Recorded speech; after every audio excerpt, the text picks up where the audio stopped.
Hi friends, నేను మీ Jayanth Yadav and welcome back to Jain tutorials. Friends, ఈరోజు మనం ఎకానమీ గురించి డిస్కస్ చేసుకోబోతున్నాం. మన ఛానల్లో ఆల్రెడీ ఎకానమీలో 4 to 5 పార్ట్స్ కంప్లీట్ చేశాను. So money and banking recent complete చేశాను. ఆ తర్వాత మళ్ళీ మానిటరీ పాలసీతో స్టార్ట్ చేస్తున్నాను. మీరు ఎకానమీలో ఏది నేర్చుకోకపోయినా ఇదండి, ఈ మానిటరీ పాలసీ మాత్రం ఖచ్చితంగా నేర్చుకోవాలి. ఎందుకంటే ఎగ్జామ్ అయినా యూపీఎస్సీ నుంచి లాస్ట్కి ప్యూన్ లెవెల్ ఎగ్జామ్స్ అయినా ఈ మానిటరీ పాలసీ నుంచి అడుగుతారన్నమాట. మీకు చూపిస్తాను అండి ఫ్రేమ్ వర్క్. చూడండి, మన ఇండియన్ ఎకానమీలో నేర్చుకోవాల్సిన టాపిక్స్ మొత్తం 40 టాపిక్స్ అనమాట. ఆల్రెడీ మన ఛానల్లో 2 to 3 టాపిక్స్ కంప్లీట్ అయిపోయాయి. అర్థమవుతుందా? సో మనం ఇప్పుడు లైక్ నార్మల్గా బ్యాంకింగ్ చాప్టర్ మనం డిస్కస్ చేస్తున్నాం. బ్యాంకింగ్లో ఆల్రెడీ 1 పార్ట్ కంప్లీట్ చేస్తాను. Introduction plus M1, M2, M3 ఇవన్నీ ఏంటో మొత్తం ఆల్రెడీ ఎక్స్ప్లెయిన్ చేసాను ముందులో. సో బ్యాంకింగ్ అనేది కొంచెం పెద్ద టాపిక్ కదా. సో బ్యాంకింగ్ మొత్తాన్ని ఒక 2 to 3 పార్ట్స్ కంప్లీట్ చేస్తాను అనమాట. సో చూడండి, మనీ కంప్లీట్ చేస్తాం. మనీ కంప్లీట్ చేస్తాం, ఇన్ఫ్లేషన్ కంప్లీట్ చేస్తాం. నెక్స్ట్ నేషనల్ ఇన్కమ్ అకౌంట్ కూడా కంప్లీట్ చేస్తాం. ఇప్పుడు చూడండి, ఎకానమీలో మోస్ట్ ఇంపార్టెంట్ టాపిక్స్ అంటే మీరు ఏ చదవకపోయినా ఈ మాత్రం కంపల్సరీ నేర్చుకోవాల్సింది అనమాట. ఎకానమీలో మోస్ట్ ఇంపార్టెంట్ టాపిక్స్ ఏంటంటే ఫస్ట్ది money and banking. Money and బ్యాంకింగ్లో వచ్చేది మానిటరీ పాలసీ అనమాట. ఈ మనీ అండ్ బ్యాంకింగ్ ఒక బ్రాంచ్ అనమాట. నెక్స్ట్ ఎక్స్టర్నల్ సెక్టర్ ఇది ఎక్స్టర్నల్ సెక్టర్ ఉంటుంది. నెక్స్ట్ గవర్నమెంట్ బడ్జెట్ అనమాట. ఈ మూడు హార్ట్స్ అనమాట. సో ఈ 3 హార్ట్స్ మీరు ప్రిపేర్ అయితే బాగుంటుంది అనమాట. సో అందుకోసం నేను చేశానంటే ఫస్ట్ అందరిలా కాదండి, నేను ఛానల్ పెట్టింది ఎందుకోసం అంటే ఎవరైతే కోచింగ్ ఎఫర్ట్స్ చేయలేదు వాళ్ళ కోసం పెట్టాను. సో చూడండి, ఎందుకంటే ఫస్ట్ మనం ఏదైతే ఎగ్జామ్ ఓరియంటెడ్ చదవాలన్నమాట. ఎప్పుడు కూడా ఎవరు ఒక టాపర్కి ఒక సెలక్షన్కి తేడా ఏంటంటే సెలక్షన్ చేసినప్పుడు ఏం చేస్తారంటే ఓన్లీ వాడికి ఎగ్జామ్కి ఏ టాపిక్ అవసరం ఆ టాపిక్ చదువుతాడు. కానీ ఏం చేస్తాడు, ఇంకో వ్యక్తి నాలెడ్జ్ కావాలని చెప్పి అవసరం లేని కూడా చదువుతాడు అనమాట. వాడికి సెలక్షన్ రాదు. ఎవడైతే ఎగ్జామ్స్ దగ్గర చదువుతారో వాడికి సెలక్షన్ వస్తుంది. నేను బ్లఫ్ చేయడం లేదండి, మీకు తెలుసు. లైక్ నా ఫాలోవర్స్ ఎవరు ఉంటే వాళ్ళు తెలిసి ఉంటుంది. ఇంకెవరో న్యూస్ వాళ్ళ కోసం చెప్తున్నాను, క్రెడిబిలిటీ కోసం చెప్తున్నాను. చూడండి, నేను యాక్చువల్గా ఎస్ఎస్సి సీజీఎల్ నేను యాక్చువల్లీ యూపీఎస్సీ ఆస్పిరెంట్ అనమాట. 1 year నుంచి ప్రిపేర్ అవుతున్నాను. నేను ఇక్కడ హైదరాబాద్ కోచింగ్ తీసుకున్నాను. నేను ఎస్ఎస్సి సీజీఎల్ ఎగ్జామ్ నా బ్యాకప్ ఆప్షన్ కింద రాద్దాం అనుకున్నాను. 2 months నేను ప్రిపేర్ అయ్యాను. ఓన్లీ 2 months ప్రిపేర్ అయ్యాను. అది కూడా యూట్యూబ్ చూసి ప్రిపేర్ అయ్యాను. Tier 1 క్వాలిఫై అయిపోయాను. మొన్నటి వరకు ఎగ్జామ్స్ ఉండడం వల్ల నేను ఎకానమీ విడిషన్ చేయలేకపోయాను అనమాట. Tier 2 ఎగ్జామ్ నిన్నే అయింది. అది కూడా మేబీ పాస్ అవ్వచ్చేమో, మనకు చెప్పలేను. కానీ కంప్యూటర్ ఎగ్జామ్ చాలా కష్టంగా వచ్చింది, దాన్ని ప్రిపేర్ అవ్వలేదు నేను. సో అందుకోసమే మరి చెప్పలేను అనమాట. మిగతా ఎగ్జామ్ బాగా రాశాను. సో మీరు కూడా చూడండి, మీరు కూడా ఈ ఎగ్జామ్కి ఏది ఇంపార్టెంటో ఆ విధంగా మీరు ట్రై చేయండి. దాంతో మీకు టెక్నిక్స్ అన్నీ మీకు చెప్తాను నేను. అర్థమవుతుందా? జస్ట్ మీరు చేయాల్సింది ఏంటి, ఛానల్ లైక్ చేసి మీ ఫ్రెండ్స్ అందరికీ షేర్ చేయండి. ఎవరైతే కోచింగ్ ఎఫర్ట్స్ వాళ్ళ కోసం షేర్ చేయండి, కోచింగ్ తీసుకున్న వాళ్ళ కోసం షేర్ చేయొద్దండి. ఇంకా మీరు చూడొచ్చు, కోచింగ్ ఇన్స్టిట్యూట్స్లో కానీ ఏదో స్లైడ్ వేసుకొని 4-5 చదువుకొని వెళ్ళిపోవడం లేదు. మీకు ఒక స్టోరీలాగా అర్థం చేపిస్తున్నాను. ఏదైనా మనం చదువుకున్నప్పుడు ఒక స్టోరీలాగా చదువుకుని ఉంటే మీకు చాలా బాగా గుర్తుంటుంది. అందుకోసం నేను ఏం చెప్పినా సరే ఒక గర్ల్ ఫ్రెండ్ రెఫరెన్స్ ఇచ్చుకోనో, ఒక బాయ్ ఫ్రెండ్ రెఫరెన్స్ ఇచ్చుకోనో, ఒక స్టోరీ ప్రకారం చెప్తుంటాను అనమాట. ఈ సిరీస్ కూడా అలాగే చెప్తున్నాను. ఆల్రెడీ ఎవరైతే కొత్తగా చూస్తున్నారో ముందుగానే మీరు వీడియోలు చూసిపోతే మీకు ఏమీ అర్థం కాదు. ఎందుకంటే ఎకానమీని బేసిక్తో స్టార్ట్ చేశాను. బేసిక్ నుంచి ఇప్పుడు స్టార్ట్ చేశాను అనమాట. మన ఎగ్జామ్స్ ఉండడం కారణంగా నేను కొంచెం 1 month బ్రేక్ తీసుకున్నాను. ఇప్పుడు మనం మొత్తం స్టార్ట్ చేస్తాను అనమాట. డైలీ 2 వీడియోస్ అయితే కంపల్సరీగా వస్తాయి మా ఛానల్ నుంచి. ఆల్రెడీ టైమ్ అండ్ డిస్టెన్స్ కూడా స్టార్ట్ చేశాను. చాలా మంది చెప్తున్నాను అని చెప్పి ఎవరైతే అది కూడా చూడండి అనమాట. నెక్స్ట్ ముందు వీడియోస్ చూడండి, సగం చూసి సగం పనులు చేయకండి. అర్థమవుతుందా? నెక్స్ట్ ఇంకోటి ఏంటంటే మెటీరియల్ అంతా నేను టెలిగ్రామ్ ఛానల్ అప్లోడ్ చేశాను. అంటే మన టెలిగ్రామ్ ఛానల్ అప్లోడ్ చేశాను, ఫ్రీగా అప్లోడ్ చేశాను. వివేక్ సింగ్ ఇవన్నీ చూడండి. ఇంకోసారి చెప్పేసి చూడండి, ఎకానమీ చెప్తున్నావు కదా బ్రో, ఏం బేస్ చేసుకొని చెప్తున్నా అడగొచ్చు. సో నేను 3 రిఫరెన్స్ తీసుకున్నాను. ఒకటి Vivek Singh, next PCB Mrunal, next నా నోట్స్. సో ఈ 3 రిఫరెన్స్ తీసుకొని నేను నోట్స్ ప్రిపేర్ చేశాను. చూడొచ్చు ఇక్కడ హ్యాండ్ రైటెడ్ నోట్స్ ప్రిపేర్ చేసిన. ఇది కూడా నేను టెలిగ్రామ్ ఛానల్ అప్లోడ్ చేస్తున్నాను. మనం నేర్చుకుంది క్రీమీ లేయర్లో ఉండాలి. అంటే రేపు ఎగ్జామ్ మీకు వస్తే ఈ ఒక్క మొత్తం మానిటరీ పాలసీ అంటే ఇది ఒకటి అనమాట. ఇది ఒక దాంట్లో మానిటరీ పాలసీ మొత్తం ఉంటుంది. అర్థమవుతుందా? సో ఇలాగా ఓన్ నోట్స్ కూడా మీరు ప్రిపేర్ చేసుకోండి. ఒకవేళ మీకు ప్రిపేర్ చేసుకోకపోతే నా నోట్స్ మీకు ఇస్తాను, మీరు ప్రిపేర్ అవ్వండి, పర్లేదు. ఇంకా చాలామంది తెలుగు మెటీరియల్ అడుగుతున్నారు. తెలుగు మెటీరియల్ పనిచేస్తున్నారు, లైక్ మొత్తం ట్రాన్స్లేట్ చేయడం కోసం టైం పడుతుంది. సో అందుకోసం అంట ఇంకేమాత్రం లేట్ చేయండి, క్లాస్లోకి వెళ్ళిపోతాం. అంటే చాలా తర్వాత ఇంట్రడక్షన్ ఇచ్చాను కదా, అందుకో కొంచెం సొల్లు చెప్పాలి. అర్థమవుతుందా? ఓకే ఫ్రెండ్స్, చూడండి. ఇప్పుడు మానిటరీ పాలసీ అంటే ఏంటి చూడండి. ఒక స్లైడ్ తీసుకొని చెప్తాను చూడండి. కొత్త స్లైడ్. మానిటరీ పాలసీ అంటే ఏంటి?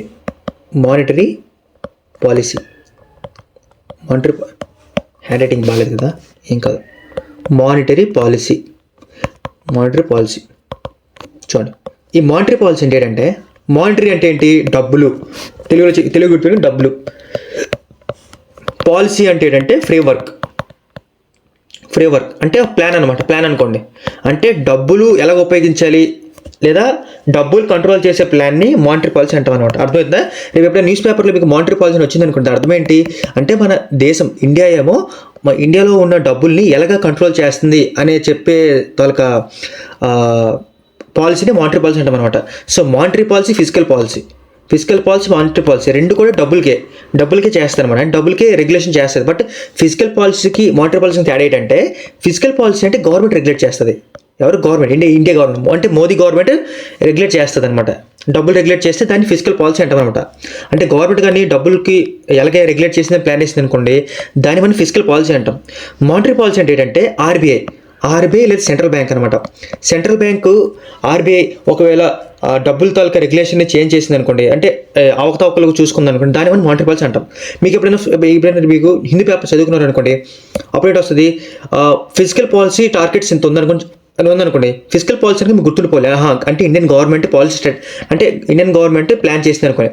అలా కాకుండా మీకు మానిటరీ పాలసీ అని అనుకోండి, అర్థం ఏంటి అంటే ఆర్బీఐ కంట్రోల్ చేస్తుంది అని అర్థం అనమాట. అర్థమైంది కదా? సో ఇతరులకు అంటే నేను చెప్పింది కదా, ఎకానమీ అనేది చాలా బేసిక్గా నేర్పిస్తాను అనమాట. అంటే నేను ఎంత బాగా నేర్పిస్తానో ముందు వీడియో చూసిన అర్థమవుతుందా? సో అదనమాట. చూడండి, మానిటరీ పాలసీ మీకు చెప్పేసాను. అంటే ఇది ఆర్బీఐ ఒకవేళ మనీని కంట్రోల్ చేస్తే దాన్ని మనం మానిటరీ పాలసీ అంటాం అనమాట. అర్థమైంది కదా? ఎవరికి మానిటరీ పాలసీ ఏంటంటే, సో ఈ మానిటరీ పాలసీ ఎలా కంట్రోల్ చేస్తుంది అంటే మనీ ఎలా కంట్రోల్ చేస్తుంది, ఒక చాలా వేవ్స్ ఉంటాయి అనమాట. ఫస్ట్ మీకు అవుట్లైన్ ఇస్తాను ఏం నేర్చుకోబోతాం అనుకుని, ఆ తర్వాత మీకు చెప్తే అర్థమవుతుంది అనమాట.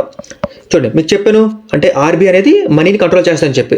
సో ఆర్బీఐ మనీ ఏ రకం కంట్రోల్ చేస్తుంది? రెండు రకాలు కంట్రోల్ చేస్తుంది అనమాట.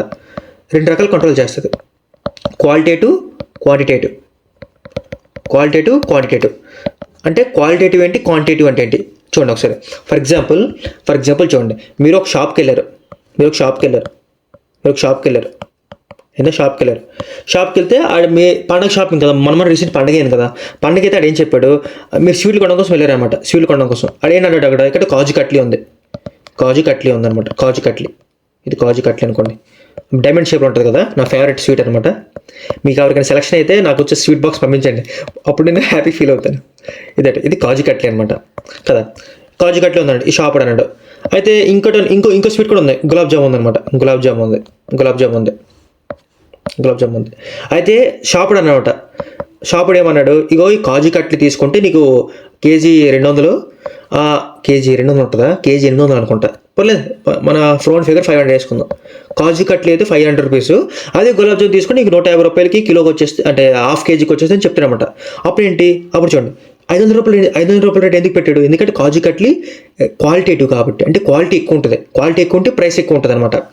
అదే గులాబ్ జామ్ ఏంటి, తక్కువ క్వాలిటీ ఉంటుంది, అందరూ తిన్నదే. కాజు కట్లీ అంటే ఎవరికి ఉంటే రిచ్ పర్సన్స్ కొంటారు అనమాట.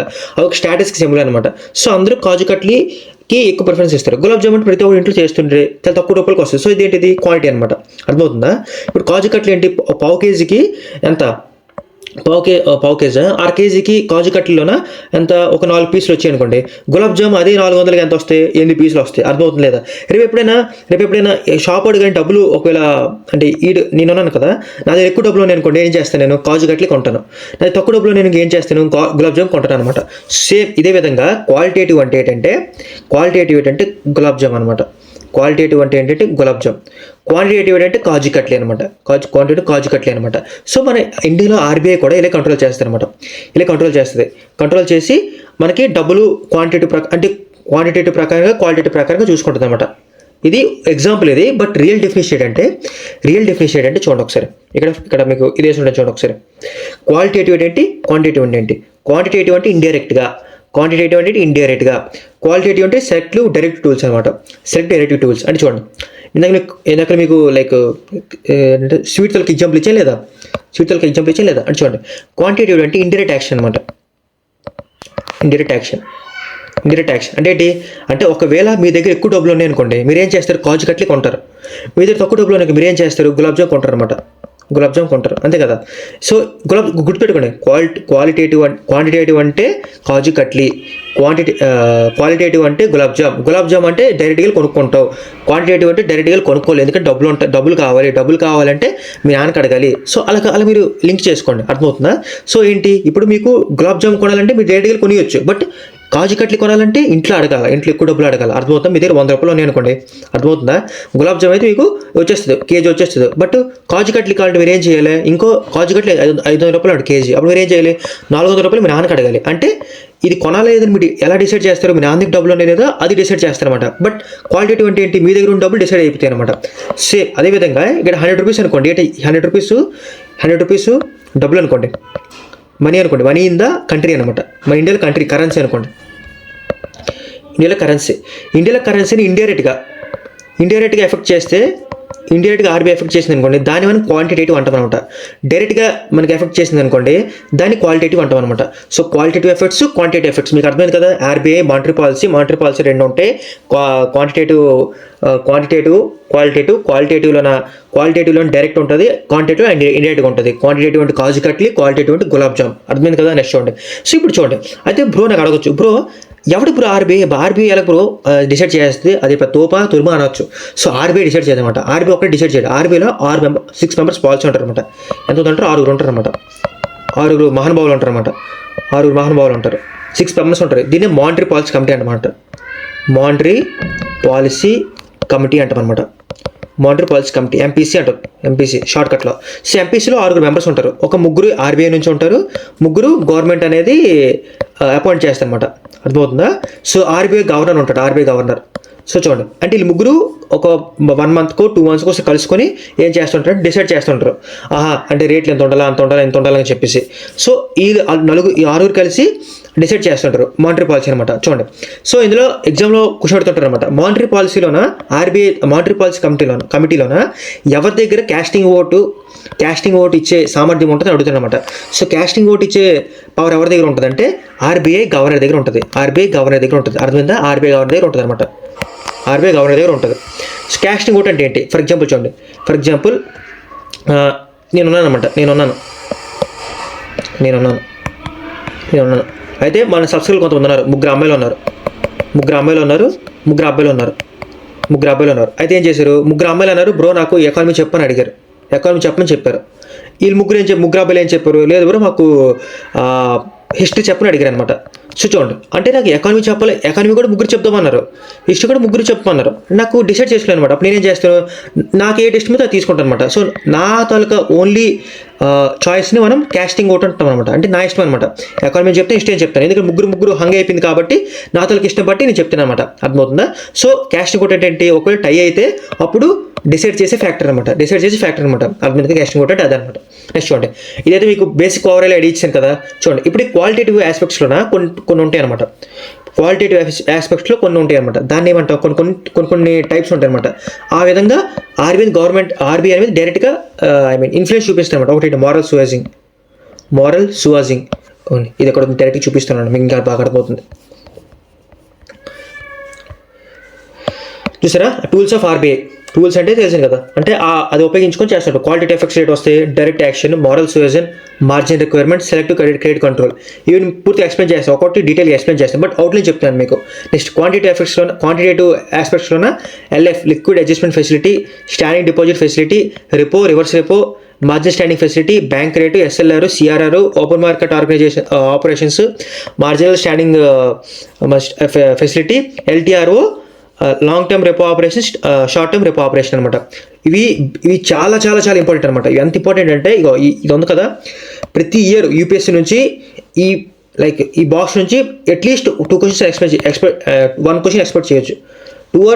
2 to 1 to 3 క్వశ్చన్స్ అనమాట ఎక్స్పెక్ట్ చేయొచ్చు. అంత ఇంపార్టెంట్ అనమాట ఇది, అంత ఇంపార్టెంట్. సో ఫస్ట్ నేను ఏం చేస్తానంటే మీకు ముందు బ్రీఫ్ చెప్పాను కదా, సో ఒకసారి మొత్తం చదివేస్తాను. ఏదైనా పాయింట్ ఒకవేళ నేను మర్చిపోయినట్లయితే అది మీకు ఇంకొకసారి ఎక్స్ప్లెయిన్ చేస్తాను అనమాట. చూడండి, monetary policy is the process by which monetary authority RBI of a country controls the creation of money supply and availability of credit. మీకు చెప్పాను కదా, మానిటరీ పాలసీ అంటే ఏంటంటే ఆర్బీఐ అనేది ఒక కంట్రీలోన money supply, creation of money, availability of rate, ఈ 3ని ఆర్బీఐ రెగ్యులేట్ చేస్తారనమాట. దాన్ని మనం మానిటరీ పాలసీ అంటాం అనమాట.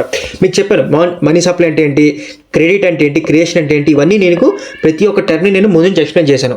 సో మళ్ళీ ఎక్స్ప్లెయిన్ చేయలేను అనమాట. అర్థమవుతుంది? నెక్స్ట్ చూడండి, అయితే ఏంటి ఫస్ట్ ఈ 3 తన ఆబ్జెక్టివ్స్ ఉండేవన్నమాట. బట్ నేను రాను టైం అవుతున్న కొద్దీ ఈ ఆర్బీఐ తాలూకా ఆబ్జెక్టివ్స్ అని కొంచెం డైవర్సిఫికేషన్ అయిందనమాట. అంటే తన తాలూకా స్పీడ్ పెరిగిందనమాట.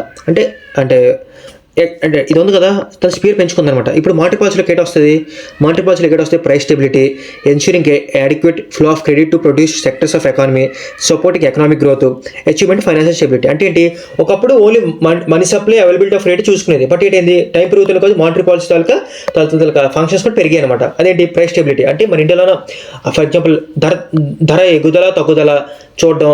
నెక్స్ట్ అందరికీ ఫర్ ఎగ్జాంపుల్ చూడండి, మన సబ్స్క్రైబర్ వైష్ణవ్ అనుకో, వైష్ణవ్ అమ్మాయి ఉంది. సో అమ్మాయి ఏం చేసింది, అమ్మాయి ఒక బిజినెస్ పెట్టాలనుకుంది అనమాట. సో అమ్మాయి బిజినెస్ పెట్టాలంటే డబ్బులు కావాలి కదా. సో డబ్బులు కూడా తనకి ఈజీగా డబ్బులు వచ్చేలాగా క్రెడిట్ అంటాం అనమాట. క్రెడిట్ వచ్చేలాగా, నెక్స్ట్ ఎకానమిక్ గ్రోత్ సపోర్ట్ చేసేలాగా మొత్తం దాంతో అబ్జెక్షన్ పెరిగిందనమాట. ఇదంత ఇంపార్టెంట్ కాదు, జస్ట్ చెప్తున్నాను మొత్తం చెప్పాలని చెప్పి. చూడండి, ఎవల్యూషన్ ఆఫ్ మానిటరీ పాలసీ. మీకు చెప్పాను మానిటరీ పాలసీ ఎలాగ ఎవల్యూషన్ అయిందని కొంచెం.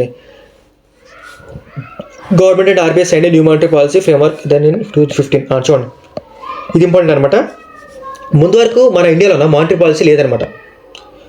మన ఇండియాలో మానిటరీ పాలసీ లేదు. చూడండి, మంచి స్టోరీ చెప్తాను చూడండి. యాక్చువల్గా మానిటరీ పాలసీ ఎందుకు కావాలి, ఎందుకు కూడా మానిటరీ పాలసీ కావాలని అడగొచ్చు. మానిటరీ పాలసీ ఎందుకంటే, ఫర్ ఎగ్జాంపుల్ చూడండి, ఇప్పుడు మన ఇండియాలోన ఫర్ ఎగ్జాంపుల్ ఒక పెట్రోల్ రేట్లు పెరిగాయి అనుకోండి. పెట్రోల్ రేట్లు పెరగడం వల్ల ఏంటైంది, రోజు దినసామాన్ల రేట్లు కూడా పెరుగుతాయి అనమాట. అర్థమవుతుందా? సో ఇలా పెరుగుకుంటూ పోతే ఏటవుతుంది, గవర్నమెంట్ అనేది మొత్తం చూసుకోలేదు.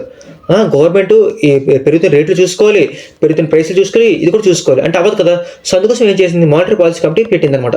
సో మానిటరీ పాలసీ కమిటీ ఏం చేస్తుందంటే, ఇప్పుడు అంటే మానిటరీ పాలసీ అదొక సెపరేట్గా అనమాట. సెపరేట్గా ఇండియాలో జరుగుతున్న అంటే డిమాండ్ అండ్ సప్లై చూస్తుంటుంది అనమాట. అప్పుడు గవర్నమెంట్ తాలూకా ఏంటి, కొంచెం వెసులుబాటు కల్పిస్తుంది అనమాట. అంటే గవర్నమెంట్ అనేది వేరే ఫంక్షన్స్ మీద చూపెట్టుకునే అవైలబిలిటీ ఉంటుంది అనమాట.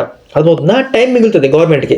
సో ఎఫిషియన్సీ పెరుగుతుంది అనమాట. అందుకోసం మానిటరీ పాలసీ అనేది పెట్టారు అనమాట. చూడండి, ఇది ఎప్పుడు స్టార్ట్ అయిందంటే February 2015 స్టార్ట్ అయిందనమాట. దేంటది, మానిటరీ పాలసీ ఫ్రేమ్వర్క్. ఇదంత అవసరం లేదు, బట్ చెప్తున్నాను నేను. చూడండి, the primary object of monetary policy maintaining price stability, economic growth. ఇది గుర్తుపెట్టుకోండి. నేను ఏదైతే ఇంపార్టెంట్ అంటానో అది మీరు నోట్స్లో రాసుకోండి, లేదా ఒక షార్ట్ నోట్స్లో ప్రిపేర్ చేసుకోండి. ఇదనమాట the primary object of monetary policy ఏంటి, maintain price stability, economic growth. రెండే, maintain price stability, economic growth అనమాట. ఇది ఏంటి, ప్రైమరీ ఆబ్జెక్టివ్స్ అనమాట. మానిటరీ వాళ్ళకి ప్రైమరీ ఆబ్జెక్టివ్స్ అనమాట. చూడండి, in 2016 an amendment was made to RBI Act 1934 to provide a statutory basis for the implementation of the flexible inflation targeting. Inflation should maintain 4% bandwidth of plus or to minus percentage. ఇది already మీకు చెప్పాను, inflation టాపిక్లో మీకు already explain చేసాను బ్రీఫ్గా, మళ్ళీ explain చేయదలుచుకోలేదు. Just ఇక్కడ ఏం చెప్పాడంటే, ముందు వరకు మనకి ఆర్బీఐ యాక్ట్ చేంజ్ చేసామంట. మీకు చెప్పాను కదా, మొత్తం ఎకానమీలో రెండు ఇంపార్టెంట్ యాక్ట్స్ అనమాట. ఒకటి RBI act 1934, next banking regulation act 1949. ఈ రెండు హార్ట్ టు బ్రెయిన్ అనమాట. సో ఈ రెండు మీరు గుర్తుపెట్టుకోవాల్సిందే. చెప్పారు కదా, ఆర్బీఐ 1934, బ్యాంకింగ్ రెగ్యులేషన్ యాక్ట్ 1949. ఇది మీకు ఆల్రెడీ చెప్పేసాను మీకు. సో అందుకోసం పాత క్లాస్ చూడమంటున్నాను. ఇప్పుడు ఓల్డ్ క్లాస్ కూడా చూసారనుకోండి, మీకు చాలా ఇంటర్లింక్ అవుతుంది అనమాట, చాలా బాగా అర్థమవుతుందా. నేను చూడండి, ఎంత అవసరం లేదు. మానిటరీ పాలసీ కమిటీ గురించి చెప్పాను మీకు. 6 ఉంటారు, ముగ్గురు ఆర్బీఐ నుంచి, ముగ్గురు గవర్నమెంట్ అపాయింట్ చేసి చెప్పాను. ఇక్కడ చూడండి, ఇది ఇంపార్టెంట్ పాయింట్ అనమాట. Monetary policy has the authority to decide repo rate only, not CRR and SLR. అదేవిధంగా మానిటరీ పాలసీ కమిటీలోనే ఓన్లీ రెపో రేట్ డిసైడ్ చేసిన కోసం ఉంటుందన్నమాట, అథారిటీ ఉంటుందన్నమాట. సిఆర్ఆర్ ఎస్ఎల్ఆర్ డిసైడ్ చేసే అథారిటీ ఉంటుందన్నమాట. అర్థమవుతుందా? ఈ డెసిషన్ అనేది ఆర్బీఐ మీద బైండింగ్ అనమాట.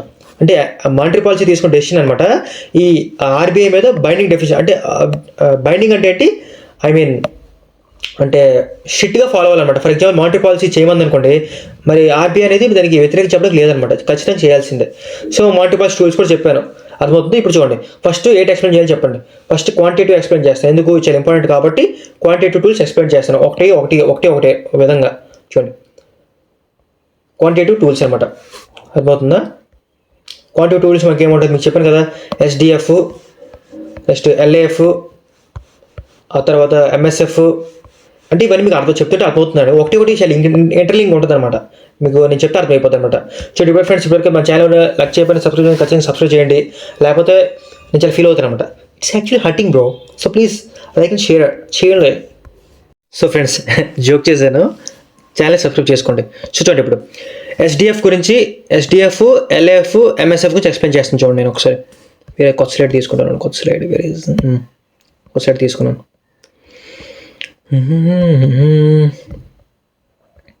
ఇటు వచ్చిందా? చూడండి, ఫస్ట్ మీకు ఒక రెండు కాన్సెప్ట్ గురించి చెప్తాను చూడండి. ఫస్ట్ ఏంటి, repo rate, next reverse repo rate.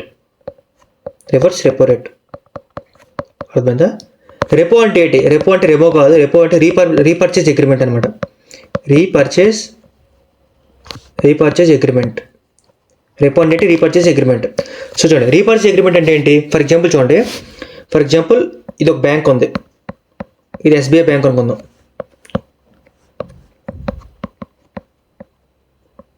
ఇది ఎస్బీఐ బ్యాంక్ అనమాట. అర్థమైందా? ఇది అవుతుంది ఆర్బీఐ అనమాట. ఇది ఆర్బీఐ అయితే ఏమైంది అంటే చూడండి, ఇప్పుడు ఫర్ ఎగ్జాంపుల్ ఏంటవుతుందంటే, ఈ ఎస్బీఐ అని ఏం చేస్తుందంటే, ఎస్బీఐకి ఇది ప్రైవేట్ బ్యాంక్ కదా, సరే ఇది లైక్ షెడ్యూల్డ్ బ్యాంక్ అనమాట. షెడ్యూల్డ్ కమర్షియల్ బ్యాంక్ ఇది. అంటే ఫర్ ఎగ్జాంపుల్ ప్రైవేట్ బ్యాంక్ అనుకోండి, ఇది సెంట్రల్ బ్యాంక్ కదా. సో ఏంటవుతుంది, ఎస్బీఐకి ఏమో డబ్బులు కావాలన్నమాట. అంటే వేరే లోన్ ఇవ్వడం కోసం ఎస్బీఐకి డబ్బులు కావాలి. అప్పుడు ఏం చేస్తుంది, ఎస్బీఐ ఏం చేస్తే డైరెక్ట్గా ఆర్బీఐ దగ్గరికి వెళ్తారనమాట. ఆర్బీఐ దగ్గరికి వెళ్ళి, ఆర్బీఐ బ్రో నాకు డబ్బులు కావాలి బ్రో, నాకు ఇచ్చే బ్రో అంటే, అప్పుడు ఏం చేస్తుంది, సరే ఎస్బీఐ బ్రో పట్టుకెళ్ళిపో అని చెప్పి ఆర్బీఐ ఏమో డబ్బులు ఇస్తుంది అనమాట. లైక్ డబ్బులు ఎంత ఇస్తుంది, ఫర్ ఎగ్జాంపుల్ ఒక $100 million ఇస్తుంది. $100 billion ఇస్తుంది అనుకోండి, ఇచ్చింది అనుకోండి, $100 billion ఇస్తుంది. సో ఇచ్చి డబ్బులు ఊరికే ఇవ్వదు కదా, ఆర్బీఐ ఎంతో కొంత రేట్కి ఇచ్చి ఉంటుంది, అంటే ఇంట్రెస్ట్కి ఇచ్చి ఉంటుంది. సో ఆ ఇంట్రెస్ట్ని మనం రెపో రేట్ అంటాం.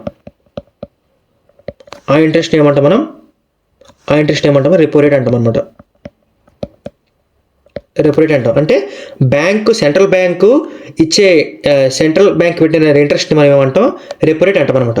అప్పుడు కొంచెంసేపు అవుతుంది, ఆర్బీఐ కూడా ఏం చేస్తుంది, ఆర్బీఐ కూడా ఎస్బీఐ దగ్గర, ఎస్బీఐ బ్రో నీ దగ్గర ఎక్కువ డబ్బులు అయిపోయి కదా, నా దగ్గర పెట్టుకుంటే నీకు ఎంత కొంత డబ్బులు ఇంట్రెస్ట్ ఇస్తాను బ్రో అంటాడు అనమాట. అప్పుడు ఏం చేస్తుంది, సరే అలాగే నా దగ్గర ఉండి వేస్ట్ కదా, మన ఆర్బీఐ దగ్గర పెట్టుకుంటే బాగుంటుందని చెప్పి ఎస్బీఐ ఏం చేస్తాడంటే వీడి దగ్గర పెట్టుకుంటారు అనమాట, వీడి దగ్గరికి ఇచ్చేస్తారు అనమాట. అప్పుడు ఎస్బీఐ ఊరికి ఇవ్వదు కదా, ఎంతో ఇంట్రెస్ట్ ఇస్తుంది కదా. సో దానికి రివర్స్ రెపో రేట్ అంటాం అనమాట. అర్థమైందా? సో ఎప్పుడు రెపో రేట్ ఎక్కువ ఉంటుంది అనమాట, రివర్స్ రెపో రేట్ కంట. అర్థమైందా? ఇది గుర్తుపెట్టుకోండి. ఇంపార్టెంట్ పాయింట్ ఏంటంటే, రెపో రేట్ ఎప్పుడు రివర్స్ రెపో రేట్ కంటే ఎక్కువ ఉంటుంది. రివర్స్ రెపో రేట్ అంటే ఏం లేదంటే, రివర్స్గా ఇంట్రెస్ట్ ఇవ్వడాన్ని. అంటే ఎస్బీఐ డబ్బులు ఆర్బీఐ పెట్టుకొని, ఆర్బీఐ ఎస్బీఐకి పే చేసే అమౌంట్ని ఏంటంటాం, రివర్స్ రెపో రేట్ అనమాట. అర్థమవుతుందా? అలా కాకుండా ఎస్బీఐ ఆర్బీఐ డబ్బులు తీసుకున్నప్పుడు ఎస్బీఐ పెట్టిన రేట్ని రెపో రేట్ అంటాం అనమాట. అర్థమైందా లేదా? అంటే రివర్స్ రెపో రేట్ అంటే ఏం లేదు, అంటే వేరే బ్యాంక్ నుంచి తన దగ్గర డబ్బులు తీసుకుని పెట్టుకుంది అనమాట. రెపో రేట్ అంటే ఏంటి, తన దగ్గర నుంచి వేరే దగ్గరికి ఇచ్చినప్పుడు అనమాట. ఫర్ ఎగ్జాంపుల్ గుర్తుపెట్టుకోండి, మీరు ఇద్దరు ఫ్రెండ్స్ ఉన్నారు, రమేష్, సురేష్. అది అంత వద్దు. నేనే ఉన్నాను. నా దగ్గర ₹1000 ఉన్నాయి. నేను వాడికి ఏం చేస్తాను, ఒకడికి ₹1000 ఇచ్చిన అనుకోండి, నా బెనిఫిట్స్ కోసం ఏం చేస్తాను, వాడికి ఒక ₹100 ఇంట్రెస్ట్ ఇస్తాను అనమాట. అప్పుడు 1100కి. సో ఇప్పుడు చూడండి, నాకు డబ్బులు కావాలంటే ఏంటి, నా ఇంట్రెస్ట్ చూసుకోవాలి కదా. అప్పుడు ఏం చేస్తాను, వీడికి అంటాను నేను, ఇగో నేను నీకు ₹100 ఇంట్రెస్ట్ ఇచ్చాను కదా, నేను నీకు ₹98 ఇంట్రెస్ట్ ఇస్తాను, అప్పుడు ₹1000 ఇవ్వు, నాకు ₹1000 ఇవ్వు, నేను నీకు ₹98 ఇంట్రెస్ట్ ఇస్తాను, మొత్తం మీద 1198 అనమాట. ఇక్కడ చూడండి, ఇచ్చినోడు ఈడవుతున్నాడు ఎవడు, ఎస్బీఐ అనమాట, నేను అవుతున్నాయి ఆర్బీఐ అనమాట. అర్థమైంది లేదా? ఇంతకంటే నేను ఇంకా చెప్పలేను, నాకు ఇంకా ఎలా చెప్పాలో అర్థం కావట్లేదు. ఏం లేదంటే, రివర్స్ రెపో రేట్ అంటే రివర్స్గా రేట్ ఇవ్వడం అనమాట. ఎప్పుడు కూడా రెపో రేటు ఎప్పుడు రివర్స్ రెపో రేట్ కంటే ఎక్కువ ఉంటుంది అనమాట. గుర్తుపెట్టారు కదా? ఇప్పుడు చూడండి, రివర్స్ రెపో రేట్ చెప్పేశాను. నెక్స్ట్ ఇక్కడ ఎస్డిఎఫ్. చూడండి, ఈ రివర్స్ రెపో రేట్ని అంటాం ఎల్ఐఎఫ్ అంటాం అనమాట, లిక్విడ్ అడ్జస్ట్మెంట్ ఫెసిలిటీ. దీని ఏమంటాం మనం, liquid adjustment facility.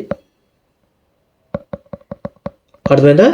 Liquid adjustment facility. ఈ లిక్విడ్ అడ్జస్ట్మెంట్ ఫెసిలిటీ కింద సెంట్రల్ లైక్ మనం ఉన్న ఎస్బీఐ కానీ ఆర్బీఐ అంటారంటే ఎస్బీఐ కానీ ఐసిఐసిఐ కానీ హెచ్డిఎఫ్సి కానీ సెంట్రల్ బ్యాంక్స్ అయినా కూడా సెంట్రల్ బ్యాంక్స్ దగ్గర డబ్బులు తీసుకోవడాన్ని, అంటే వాళ్ళకి ఫర్ ఎగ్జాంపుల్ చూడండి, బ్యాంక్ ఎప్పుడు డబ్బులు కావాలి, సో బ్యాంక్ కానీ సెంట్రల్ బ్యాంక్ డబ్బులు తీసుకుంటే రెపో రేట్లు తీసుకుంటాయి అనమాట. ఒకవేళ సెంట్రల్ బ్యాంక్ డబ్బులు ఇస్తే రివర్స్ రెపో రేట్లోకి ఇస్తాయి అనమాట. దాన్ని మనం లిక్విడ్ అడ్జస్ట్మెంట్ ఫెసిలిటీ అంటాం. సో చూడండి, అయితే సెంట్రల్ బ్యాంక్ ఇంటర్వల్ డబ్బులు తీసుకుంటుంది, 7 డేస్కి 14 డేస్కి 21 డేస్కి మ్యాక్సిమం 41 డేస్కి 21 డేస్కి ఉంటుంది అనమాట. అది అవుతుంది లేదా అదనమాట. అదే రాసిన చూడండి. Liquid adjustment facility. RBI uses this tool to inject and absorb liquidity of this economy. It consists of repo actions and reverse repo actions. చెప్పారు కదా. It's a fixed interest rate at which RBI provide overnight liquidity up to certain limit. 0.25% of NDTL. చూడండి అంటే ఏంటి చూడండి. For example ఎస్బీఐకి ఎంత డబ్బులు ఇవ్వాలి, ఐసిఐసిఐకి ఎంత డబ్బులు ఇవ్వాలి, నెక్స్ట్ హెచ్డిఎఫ్సికి ఎంత డబ్బులు ఇవ్వాలి, ఇంకా బ్యాంక్స్ ఉన్నాయా, నెక్స్ట్ ఇంకే బ్యాంక్ ఉంది, ఆ యూనియన్ బ్యాంక్కి ఎంత డబ్బులు ఇవ్వాలి అని సెంట్రల్ బ్యాంక్ ఎలా డిసైడ్ చేస్తుంటే ఎన్డిటిఎల్ అనమాట. ఎన్డిటిఎల్ అంటే ఏంటి, నెట్ డిపాజిట్ టైం లయబిలిటీస్ అనమాట. నెట్ డిపాజిట్ టైం లయబిలిటీస్ అంటే ఏంటంటే, ఫర్ ఎగ్జాంపుల్ చూడండి, నా దగ్గర మొత్తం ఎంతమంది నా దగ్గర డబ్బులు పెట్టారంటే మొత్తం 1000 రూపాయలు పెట్టారు అనుకోండి. నెట్ డిపాజిట్ టైం లయబిలిటీస్ ఏంటంటే నేను ఎంత అప్పున్నాను అనుకోండి, నేను ఒక 50 రూపాయలు అప్పున్నాను, నేను ఒక 500 రూపాయలు అప్పున్నాను అనుకోండి, అయితే నాకు మొత్తం ఎంత ఉంది, 500 రూపీస్ ఉంది కదా గ్యాప్, అర్థమైందా. సో ఈ గ్యాప్లోన 0.25% అనమాట. అంతేనా లేదా చూడండి, ఈ గ్యాప్లో 0.25% అనమాట. ఎంత వస్తుంది అప్పుడు 125 అనమాట. సో 125 రూపీస్ ఆర్బీఐ నాకు ప్రొవైడ్ చేస్తారనమాట అప్పు కింద. ఇంతకంటే ఎక్కువ నాకు ప్రొవైడ్ చేయదు. ఎందుకు, నా ఎన్డిటిఎల్ లిమిట్ అంత ఉందన్నమాట. సేమ్ మీరు కూడా చూడండి, for example me credit card limit ఉంటుంది, క్రెడిట్ కార్డ్ లిమిట్ తగ్గట్టు మీకు డబ్బులు పడతాయి. సేమ్ ఎన్డిటిఎల్ అనేది బ్యాంక్ క్రెడిట్ కార్డ్ లిమిట్ అనుకోండి, క్రెడిట్ కార్డ్ స్కోర్ అనుకోండి. సో స్కోర్ బట్టి సెంట్రల్ బ్యాంక్ అనేది ఇస్తుంటుంది అనమాట. ఐసిఐసికి ఒక స్కోర్ ఉంటుంది, హెచ్డిఎఫ్సికి ఒక స్కోర్ ఉంటుంది, యూనియన్ బ్యాంక్ ఒక స్కోర్ ఉంటుంది, ఎస్బీఐకి ఒక స్కోర్ ఉంటుంది. ఆ స్కోర్ తగ్గట్టుగా ఇస్తుంటుంది అనమాట. అర్థమవుతుందా. సో ఈ స్కోర్ రేట్ చూడండి, repo rate reverse repo rate same ఉంటుంది, బట్ ఎంత డబ్బులు ఇవ్వాలి అనేది ఈ లైక్ ఎన్డిటిఎల్ లిమిట్ అనేది ఉంటుంది అనమాట. అదేనా అదే అనమాట ఎన్డిటిఎల్ లిమిట్ అంటే. చూడండి, bank have to keep securities and cash in return, get cash in return. Duration is 17 max 21 days చెప్పారు కదా. 14 డేస్ అనమాట మ్యాక్సిమం లిమిట్ అనమాట. నెక్స్ట్ ఏంటంటే bank have to keep securities and get cash in return. చూడండి అంటే చెప్పాను కదా, ఎవరు కూడా ఫర్ ఎగ్జాంపుల్ మీరే ఉన్నారు, ఒకరికి మీరు 1,00,000 రూపాయలు ఇచ్చారనుకోండి, మీరు ఒట్టికి ఇవ్వరు కదా, ఏదో తాకట్టే తీసుకుంటారు కదా, లైక్ ఏదో ఒక షూరిటీ ఉంటుంది కదా, షూరిటీ అర్థమైందా, లైక్ గోల్డ్ పెట్టేసో లేదా ఇంటి డాక్యుమెంట్స్ తాకట్టు పెట్టో లేదా ఇంక సంథింగ్ ఏదో తాకట్టు పెడితే మీరు అంటే 1,00,000 రూపాయలు ఇస్తారు, ఎందుకు, సెక్యూరిటీ కింద. సేమ్ అదేవిధంగా ఈ సెంట్రల్ బ్యాంక్ ఏం చేస్తుందంటే, ఈ సెంట్రల్ బ్యాంక్ అంటున్నాను, ఎస్బీఐ ఉందా, ఆర్బీఐకి వెళ్ళి ఏం చేస్తుంది, సరే అది డబ్బులు తీసుకుంటారు కదా, ఆర్బీఐ అడుగుతారు అనమాట, నువ్వు నాకు డబ్బులు ఇవ్వకపోతే నాకు మరి అలా లాస్ అయిపోతుంది కదా, నువ్వు గవర్నమెంట్ సెక్యూరిటీస్ లేదా క్యాష్ డిపాజిట్స్ ఏమైనా అదే పెడితే నేను డబ్బులు ఇస్తాను అంటుంది అనమాట. డబ్బులు ఇచ్చి రెపో రేట్ కింద ఇస్తాను అనమాట. అర్థమైందా. దాని వల్ల ఏంటంటే లిక్విడ్ అడ్జస్ట్మెంట్ ఫెసిలిటీ ఏంటంటే repo rate reverse repo rate. అర్థమైంది కదా, అర్థమైంది లేదా. ఇప్పుడు చూడండి, లిక్విడ్ అడ్జస్ట్మెంట్ ఫెసిలిటీ అయింది. ఇప్పుడు మార్జినల్ అడ్జస్ట్మెంట్ ఫెసిలిటీ. ఇప్పుడేంటి, మార్జినల్ ఎంఈఎఫ్ అనమాట. ఎంఈఎఫ్ అంటే మార్జినల్ అడ్జస్ట్మెంట్ ఫెసిలిటీ అంటే చూడండి, మార్జినల్ అడ్జస్ట్మెంట్ ఫెసిలిటీ ఏంటంటే మీకు తెలుసు కదా. ఫర్ ఎగ్జాంపుల్ చూడండి, ఈ ఎస్బీఐ బ్యాంక్ ఉంది, ఎస్బీఐ ఏం చేసింది, ఆర్బీఐ దగ్గర ఎస్బీఐ కావాల్సినంత 500 రూపాయలు కావాలి కదా. అయితే ఆర్బీఐ ఏం చేసింది, ఆర్బీఐ 250 రూపాయలు ఇచ్చింది అనమాట. 250 రూపాయలు లోన్ గ్రాంట్ పాస్ చేసింది అనమాట ఆర్బీఐ. బట్ ఎస్బీఐ కావాల్సినంత 500 రూపాయలు కావాలి. సో ఎస్బీఐ ఏం చేస్తుంది, ఆర్బీఐ ప్లీజ్ నాకు అర్జెంట్ కావాలి నాకు 250 రూపాయలు ఎక్స్ట్రా బ్రో అని అడుగుతుంది అనమాట. సో అప్పుడు ఆర్బీఐ ఏం చేస్తుంది, సరే 250 రూపాయలు ఎక్స్ట్రా ఇస్తాను, కానీ నీకు ముందు రెపో రేట్ కంటే నీకు ఎక్కువ రేట్ ఛార్జ్ చేస్తాను చెప్తాను అనమాట. అంటే ఇంట్రెస్ట్ రేట్ ఇంకా ఎక్స్ట్రా పడుతుంది అనమాట. అర్థమవుతుందా. అంటే చూడండి, మార్జినల్ అడ్జస్ట్మెంట్ ఫెసిలిటీ అవుతుందంటే డబ్బులు ఇస్తుంది కానీ ఎక్స్ట్రా రేట్లు ఇస్తుంది అనమాట. సో అది అలా చేస్తే మనం మార్జినల్ అడ్జస్ట్మెంట్ ఫెసిలిటీ కింద వస్తుందన్నమాట. సో ఈ ఎంఏఎఫ్ని అంటే మార్జినల్ అడ్జస్ట్మెంట్ ఫెసిలిటీని మార్జినల్ స్టాండింగ్ ఫెసిలిటీ అని కూడా అంటారు అనమాట. అంటే మార్జినల్ స్టాండింగ్ ఫెసిలిటీ ఎంఎస్ఎఫ్ అన్న ఎంఏఎఫ్ అన్న ఒకటే అనమాట. అర్థమైందా. చూడండి, ఫస్ట్ ఏంటి ఎల్ఏఎఫ్, దీనికి మాడిఫై చేసి వచ్చింది ఎంఎస్ఎఫ్. ఇప్పుడు చూడండి, దీనికి మాడిఫై చేస్తే బ్యాంక్ రేట్ వస్తుంది, బ్యాంక్ రేటు. నెక్స్ట్ ఈ ఎల్ఐఎఫ్కి ఇంకా మాడిఫికేషన్ చేస్తే ఎస్డిఎఫ్ వస్తుంది అనమాట, స్టాండింగ్ డిపాజిట్ ఫెసిలిటీ. అంటే చూడండి, ఇప్పుడు స్టాండింగ్ డిపాజిట్ ఫెసిలిటీ కూడా చెప్తుంది. చూడండి, స్టాండింగ్ డిపాజిట్ ఫెసిలిటీ అంటే ఏంటంటే మీకు చెప్పాను కదా ఇందాక. చూడండి, ఆర్బీఐ ఏం చేసింది, ఆర్బీఐ ఎస్బీఐకి డబ్బులు ఇచ్చింది అనమాట. ఎస్బీఐకి డబ్బులు ఇచ్చింది, దేంట్లో ఇచ్చింది, రెపో రేట్ కింద వచ్చింది. రెపో రేట్ కింద వచ్చింది. రెపో రేట్ కింద ఈ ఎస్బీఐ డబ్బులు తీసుకుంది. ఆర్బీఐ ఏం చేసింది, రివర్స్ రెపో రేట్ కింద డబ్బులు తీసుకుంటుంది అనమాట కదా. సో ఇప్పుడు ఏం చేస్తుందంటే ఎస్బీఐ దగ్గర ఫర్ ఎగ్జాంపుల్ ఎక్కువ డబ్బులు అయిపోయి అనుకోండి, లైక్ చాలా ఎక్కువ డబ్బులు అయిపోయి, అంటే ఎక్కువ డబ్బులు అయిపోవడం వల్ల మన ఇండియాలోనే మనీ సప్లై పెరిగిపోయింది అనమాట. సో మనీ సప్లై తగ్గించడం కోసం ఏం చేయాలి, ఇక్కడ ఉన్న ఎక్స్ట్రా లిక్విడిటీని, ఎక్స్ట్రా డబ్బుల్ని అబ్జర్వ్ చేసుకోవాలి. ఎవరు, ఆర్బీఐ అబ్జర్వ్ చేసుకోవాలి, డబ్బులు తీసుకోవాలన్నమాట. అప్పుడు ఏం చేస్తుంది, ఆర్బీఐ ఏమో రివర్స్ రెపో రేట్ ఇచ్చుకొని డబ్బులు తీసుకుంటుంది కదా. ఇప్పుడు డబ్బులు తీసుకోవాలంటే ఏదో ఒక రకంగా ఆర్బీఐ అనేది ఎస్బీఐ దగ్గర డబ్బుల్ని అప్పు తీసుకోవాలంటే షూరిటీ పెట్టాలి కదా. షూరిటీ పెట్టాలి. ఎందుకు, ఎస్బీఐ డబ్బులు కావాలన్నప్పుడు ఆర్బీఐ షూరిటీ తీసుకుంటుంది. మరి ఎస్బీఐ దగ్గర నుంచి డబ్బులు ఆర్బీఐ తీసుకున్నప్పుడు ఎస్బీఐ కూడా షూరిటీ అడగలేదు ఆర్బీఐని. సో ఆర్బీఐ షూరిటీ ప్రొవైడ్ చేయ అవసరం లేదు. ఆర్బీఐ షూరిటీ అడగకుండా డైరెక్ట్గా అబ్జర్వ్ చేసుకునే విధానాన్ని మనం ఏమంటామంటే ఎస్డిఎఫ్ అంటామన్నమాట, స్టాండింగ్ డిపాజిట్ ఫెసిలిటీ. చూడండి అదే ఉంది, చూడండి ఒకసారి. ఇది first Urjit Patel committee 2014 recommend చేసింది అనమాట. ఈ టైప్ ఆఫ్ టెక్నిక్ అనమాట. అర్థమవుతుందా లేదా, చూడండి. In 2018, an amendment was made to Section 17 of RBI Act 1934 and empowered the RBI to introduce the SDF, an additional tool for absorbing liquidity without any collateral. చూడండి, an additional tool for absorbing liquidity without any collateral. Collateral అంటే ఏంటి, తాకట్టు పెట్టుకొని డబ్బులు తీసుకునే విధానాన్ని SDF అంటాం అనమాట. అర్థమైంది కదా. చూడండి, the SDF will help the central bank in absorbing liquidity from commercial banks without giving government securities in return to banks అనమాట. అంటే తాకట్టు పెట్టుకొని డబ్బులు తీసుకురాను అనమాట. చూడండి, under SDF facility the bank will park the surplus at money with RBI with higher rate of 3.7%, 25 basic points lower the repo rate అనమాట. అంటే చూడండి, అంటే for example reverse repo rate కంట ఇంకా రేట్ ఇంకెక్కువ రేటు ఎస్డిఎఫ్ ఉంటుంది అనమాట. SDF ఉంటుంది. ఫర్ ఎగ్జాంపుల్ ఎస్బీఐ అనేది తన దగ్గర ఎక్స్ట్రా డబ్బుల్ని ఆర్బీఐకి ఇచ్చింది అనుకోండి, రెపో రేట్ ఇవ్వాలన్నమాట ఆర్బీఐ. బట్ ఏంటి, ఈ ఎస్డిఎఫ్ ఏం చేస్తుంటే తాకట్టు తీసుకోకుండా ఏం చేస్తుంటే ఎక్కువ రేట్, అంటే రివర్స్ రెపో రేట్ కంటే ఎక్కువ ఇంట్రెస్ట్ రేట్ ఇస్తుంది అనమాట ఎవరికి, ఆర్బీఐకి. అది రెపో రేట్ కంటే తక్కువ ఉంటుంది, ఎంత 0.25 బేసిక్ పాయింట్స్ తక్కువ ఉంటుంది అనమాట. అర్థమైంది లేదా. అంటే ఆర్బీఐ ఏమంటుందంటే, చూడు ఎస్బీఐ బ్రో, నేను రివర్స్ రెపో రేట్ కింద ఎంతైతే ఇంట్రెస్ట్ రేట్ ఇస్తానో దానికంటే ఎక్కువ ఇంట్రెస్ట్ రేట్ ఇస్తాను నీకు, నీ డబ్బులు తీసుకున్నందుకు. కానీ నేనేది నీకు ఏ రకమైన కొలెటరల్ ఇవ్వని చెప్తాను అనమాట. సో దాన్ని స్టాండింగ్ డిపాజిట్ ఫెసిలిటీ అంటాం అనమాట. అర్థమైంది కదా. ఇప్పుడు చూడండి, ఇప్పుడు బ్యాంక్ రేట్ అనమాట. బ్యాంక్ రేట్ 7 డేస్కి, 21 డేస్కి లేదా 14 డేస్కి, 1 డేకి డబ్బులు కావాలంటే కమర్షియల్ బ్యాంక్స్, ఎస్బీఐ లాంటి బ్యాంక్స్ ఏం చేస్తుంది, liquid exhibition facility, margin standing facility, SDF ఈ 3 ఉపయోగించుకొని డబ్బులు తీసుకుంటుంది. ఫర్ ఎగ్జాంపుల్ 1 ఇయర్ లాంగ్ డబ్బులు కావాలనుకోండి, 1 ఇయర్కి తగ్గట్టు డబ్బులు కావాలనుకోండి, అప్పుడు ఏం చేస్తుంది, అప్పుడు ఈ బ్యాంక్ రేట్లు డబ్బులు తీసుకుంటుంది అనమాట. అప్పుడు ఎస్బీఐ ఏం చేస్తుంది, బ్యాంక్ రేట్ వేస్తామన్నమాట. బ్యాంక్ రేట్ల మీద డబ్బులు తీసుకుంటుంది అనమాట. అంటే ఏంటి, లాంగ్ టర్మ్ కావాలంటే బ్యాంక్ రేటు, షార్ట్ టర్మ్ కావాలంటే ఎల్ఏఎఫ్, ఎంఎస్ఎఫ్ అనమాట. అప్పుడు ఏం చేస్తుంది, ఎస్బీఐ ఏం చేస్తుంది, ఆర్బీఐ బ్రో నాకు 1 ఇయర్ కోసం డబ్బులు కావాలంటే ఆర్బీఐ అంటది, అయ్యా నీకు ఎల్ఐఎఫ్, ఎంఎస్ఎఫ్ అయితే తక్కువ ఇంట్రెస్ట్ రేట్లు కదా, నువ్వు ఇయర్ మొత్తం కడుతున్నావు కాబట్టి నాకు ఎక్కువ ఇంట్రెస్ట్ కావాలి, నువ్వు బ్యాంక్ రేట్లు తీసుకో డబ్బులు అంటది అనమాట. అంటే బ్యాంక్ రేట్ ఏంటి, ఎంఎస్ఎఫ్, ఎల్ఐఎఫ్ కంటే ఎక్కువ ఇంట్రెస్ట్ రేట్ ఉంటుంది అనమాట. లాంగ్ టర్మ్ కోసం ఉంటుంది అనమాట. లాంగ్ టర్మ్ అప్పు తీసుకుంటే ఈ బ్యాంక్ రేట్ కింద చెల్లించాల్సి వస్తుంది. అదే ఇక్కడ ఉందన్నమాట. చూడండి, it is the rate at which RBI is ready to buy or rediscount bill of exchange other than the commercial papers. Usually it is to meet long-term loans lended by various banks. It is usually higher than repo rate and aligned with MSF and fluctual according to the market conditions. Only banks can borrow from RBI. అర్థమైంది కదా. చూడండి, reverse repo rate for short term, bank rate for long term. ఇక్కడ అర్థమైంది కదా. ఇప్పుడు చూడండి, ఇప్పుడు SLR CRR అనమాట. ఎస్ఎల్ఆర్ సిఆర్ఆర్ ఇది చాలా ఇంపార్టెంట్, సూపర్ ఇంపార్టెంట్. మీరు ఎన్ని షార్ట్స్ పెట్టుకోండి అన్ని షార్ట్స్ పెట్టుకోండి. ఎస్ఎల్ఆర్ సిఆర్ఆర్ గుర్తుపెట్టుకోండి.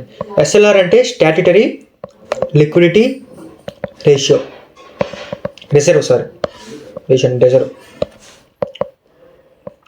ఇది cash ratio, statutory liquidity ratio, cash reserve ratio అనమాట. Cash reserve ratio. సో ఏ బ్యాంక్ అయినా సరే మన ఇండియాలో ఉన్న ఏ బ్యాంక్ అయినా, పంజాబ్ నేషనల్ బ్యాంక్ అయినా, యూనియన్ బ్యాంక్ అయినా, ఏ బ్యాంక్ అయినా సరే ఈ రేట్ మెయింటైన్ చేసుకోవాలన్నమాట. ఏది రేట్, ఎస్ఎల్ఆర్ మెయింటైన్ చేసుకోవాలి, సిఆర్ఆర్ మెయింటైన్ చేసుకోవాలి. అర్థమైందా. మెయింటైన్ చేసుకోవాలి, ఎస్ఎల్ఆర్ మెయింటైన్ చేసుకోవాలి, సిఆర్ఆర్ మెయింటైన్ చేసుకోవాలి. సో ఎస్ఎల్ఆర్ ఏంటంటే, సిఆర్ఆర్ ఏంటంటే, ఫర్ ఎగ్జాంపుల్ చూడండి, మీ అందరికీ అగ్రిగోల్డ్ స్కామ్ తెలుసా? అగ్రిగోల్డ్ స్కామ్ అంటే నేను చిన్నప్పుడు అయినప్పుడు ఏంటంటే అగ్రిగోల్డ్ స్కామ్ ఏంటంటే వాడి దగ్గర డబ్బులు లేవు, లైక్ ఎవడైతే ఈ బ్యాంక్ దగ్గర డబ్బులు లేవు, బట్ డబ్బులు ఉన్నాయి అని చెప్పి ఏం చేసింది, అందరి దగ్గర డబ్బులు తీసుకుందన్నమాట, అందరి దగ్గర డబ్బులు తీసుకుని పారిపోయింది అనమాట. సో అగ్రిగోల్డ్ స్కామ్ వల్ల మన ఇండియా ఎకానమిక్ స్థితి అనేది కొంచెం చాలా దెబ్బతింది. సో అలాంటి స్కామ్స్ జరగకుండా ఆపడం కోసం తీసుకున్న టెక్నిక్సే సిఆర్ఆర్, ఎస్ఎల్ఆర్ అనమాట. ఎస్ఎల్ఆర్ ఏంటంటే గవర్నమెంట్ అది ఏదైతే కమర్షియల్ బ్యాంక్స్ అంటే ICICI, SBI, UBI, union bank of India ఏం చేస్తుంటే ఎస్ఎల్ఆర్ కింద ఫర్ ఎగ్జాంపుల్ చూడండి, నా దగ్గర 1000 రూపాయలు అని అనుకోండి, ఎస్ఎల్ఆర్ కింద నేను ఏం చేయాలి, ఈ 1000 రూపాయలు అంటే 100 రూపాయలు క్యాష్ రూపంలో పెట్టుకోవాలి. నెక్స్ట్ ఇంకా 50 రూపాయలు గోల్డ్ రూపంలో పెట్టుకోవాలి. సో ఇలాగ స్టాట్యూటరీ లిమిట్స్ ఉంటాయి అనమాట. అంటే ఏం చేస్తుంటే ఆర్బీఐ రెగ్యులేట్స్ అంటే ఆర్బీఐ కొన్ని రెగ్యులేషన్స్ ఇస్తారనమాట. ఇదో మీరు ఏం చేయాలంటే మీ దగ్గర ఉన్న డబ్బులు ఎంత ఉన్నాయో డబ్బుల్లో ఎంత పర్సెంట్ క్యాష్ రూపంలో ఉండాలి, ఇంత డబ్బులు మీకు గోల్డ్ రూపంలో ఉండాలి, ఇంత డబ్బులు మీకు గవర్నమెంట్ సెక్యూరిటీస్ అంటే బాండ్స్ రూపంలో ఉండాలని కండిషన్ పడుతుంది అనమాట. అదేంటది ఎస్ఎల్ఆర్ అనమాట. అంటే ఏంటి, సెల్ఫ్. గుర్తుపెట్టుకోండి, ఎస్ఎల్ఆర్ అంటే సెల్ఫ్ అంటే తన దగ్గర మెయింటైన్ చేసిన రిజర్వ్ అనమాట. రిజర్వ్కి మెయింటైన్ చేసుకోవాలి, క్యాష్, గోల్డ్, గవర్నమెంట్ సెక్యూరిటీస్ని ఎంతో కొంత పర్సెంటేజ్ ప్రకారంగా చేసుకోవాలన్నమాట. ఎస్ఎల్ఆర్ అంటే సెల్ఫ్. సిఆర్ఆర్ అంటే క్యాష్ రిజర్వ్ రేషియో అనమాట. అర్థమైందా? అంటే ఏంటంటే చూడండి, హ్యాంగ్ అయిపోయినట్టుగా అందుకే. సిఆర్ఆర్ అంటే క్యాష్ రిజర్వ్ రేషియో అనమాట. అంటే ఏంటి, ఇదేది సెల్ఫ్ అనమాట కదా. సిఆర్ఆర్ అంటే ఆర్బీఐ దగ్గర ఈ యూనియన్ బ్యాంక్, ఐసిఐసిఐ బ్యాంక్ అయితే కమర్షియల్ బ్యాంక్స్ ఉన్నాయో ఆర్బీఐ దగ్గర కొంత పర్సెంట్ డబ్బులు డిపాజిట్ చేయాలన్నమాట, ఫిక్స్డ్ డిపాజిట్ చేయాలన్నమాట. ఎందుకు, ఫర్ ఎగ్జాంపుల్ ఇప్పుడు బ్యాంక్ దివాళా తీసినా సరే ఈ డబ్బులు ఉపయోగించుకొని సరే ఎంత కొంత చేద్దాం అనుకొని చెప్పి. సో సిఆర్ఆర్ అంటే ఏంటి, ఆర్బీఐ దగ్గర డిపాజిట్ చేసిన అమౌంట్ని సిఆర్ఆర్ అంటాం. తన దగ్గర సెల్ఫ్గా చేసుకున్న డబ్బుల్ని ఎస్ఎల్ఆర్ అంటాం అనమాట. షార్ట్ కట్లు చెప్పిస్తాను మీకు. ఇప్పుడు డీటెయిల్ చెప్తాను. అమౌంట్ ఆఫ్ రిజర్వ్ ఎస్ఎల్ఆర్ అంటే చూడండి, statutory liquidity ratio. Amount of reserve that scheduled commercial banks, SCB అంటే scheduled commercial banks are required to maintain with themselves with the respect to the NDTL అంటే చెప్పాను కదా, net demand liabilities, దాని తగ్గట్టుగా maintain చేసుకోవాలన్నమాట.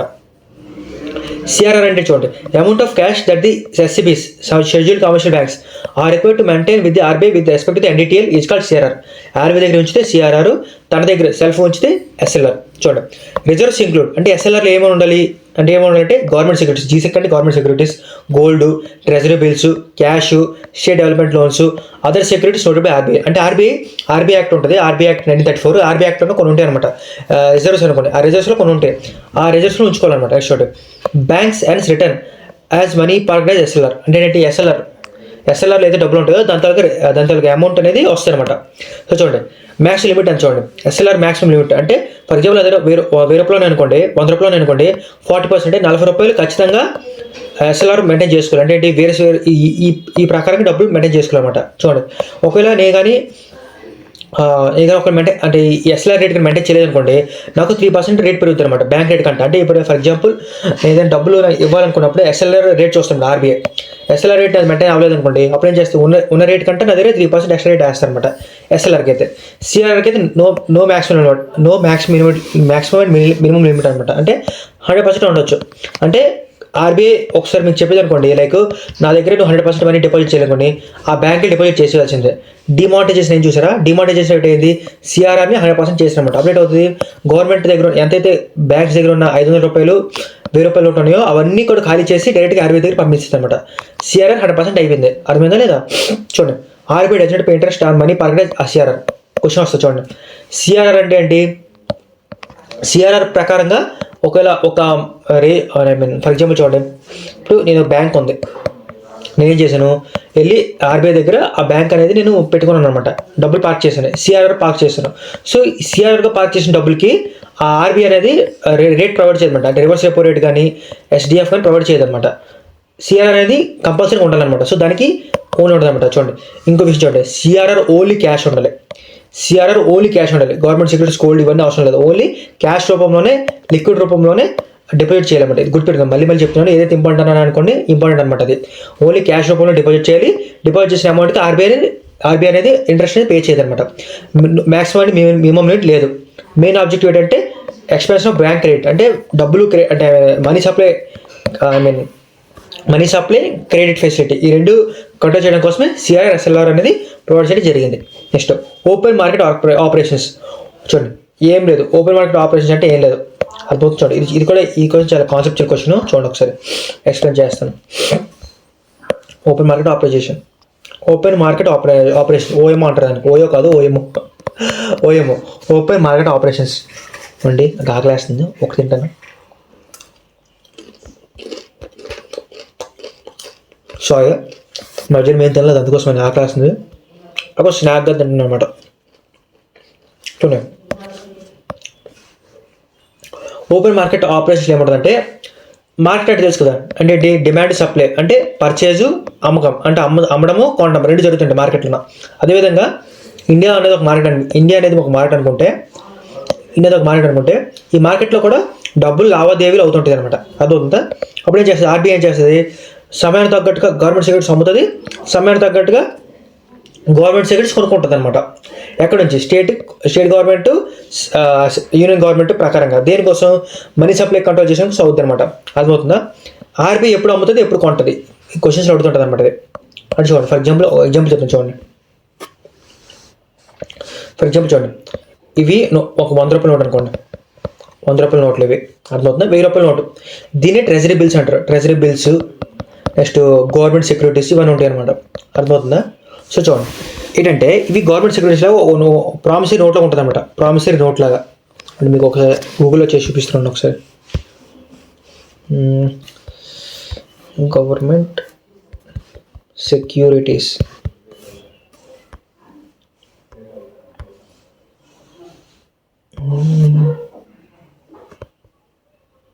ఇది రావట్లేదు.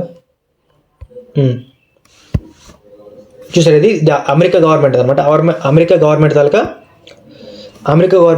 ఇది అనమాట. అర్థమవుతుంది? ఇక్కడ మీరు చూసినట్టుకైతే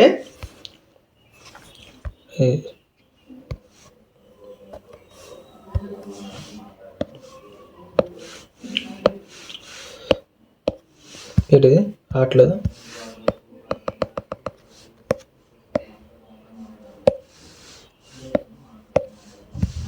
హ్యాంగ్ అయినట్టుగా ఉంది, ఒకసారి అనండి.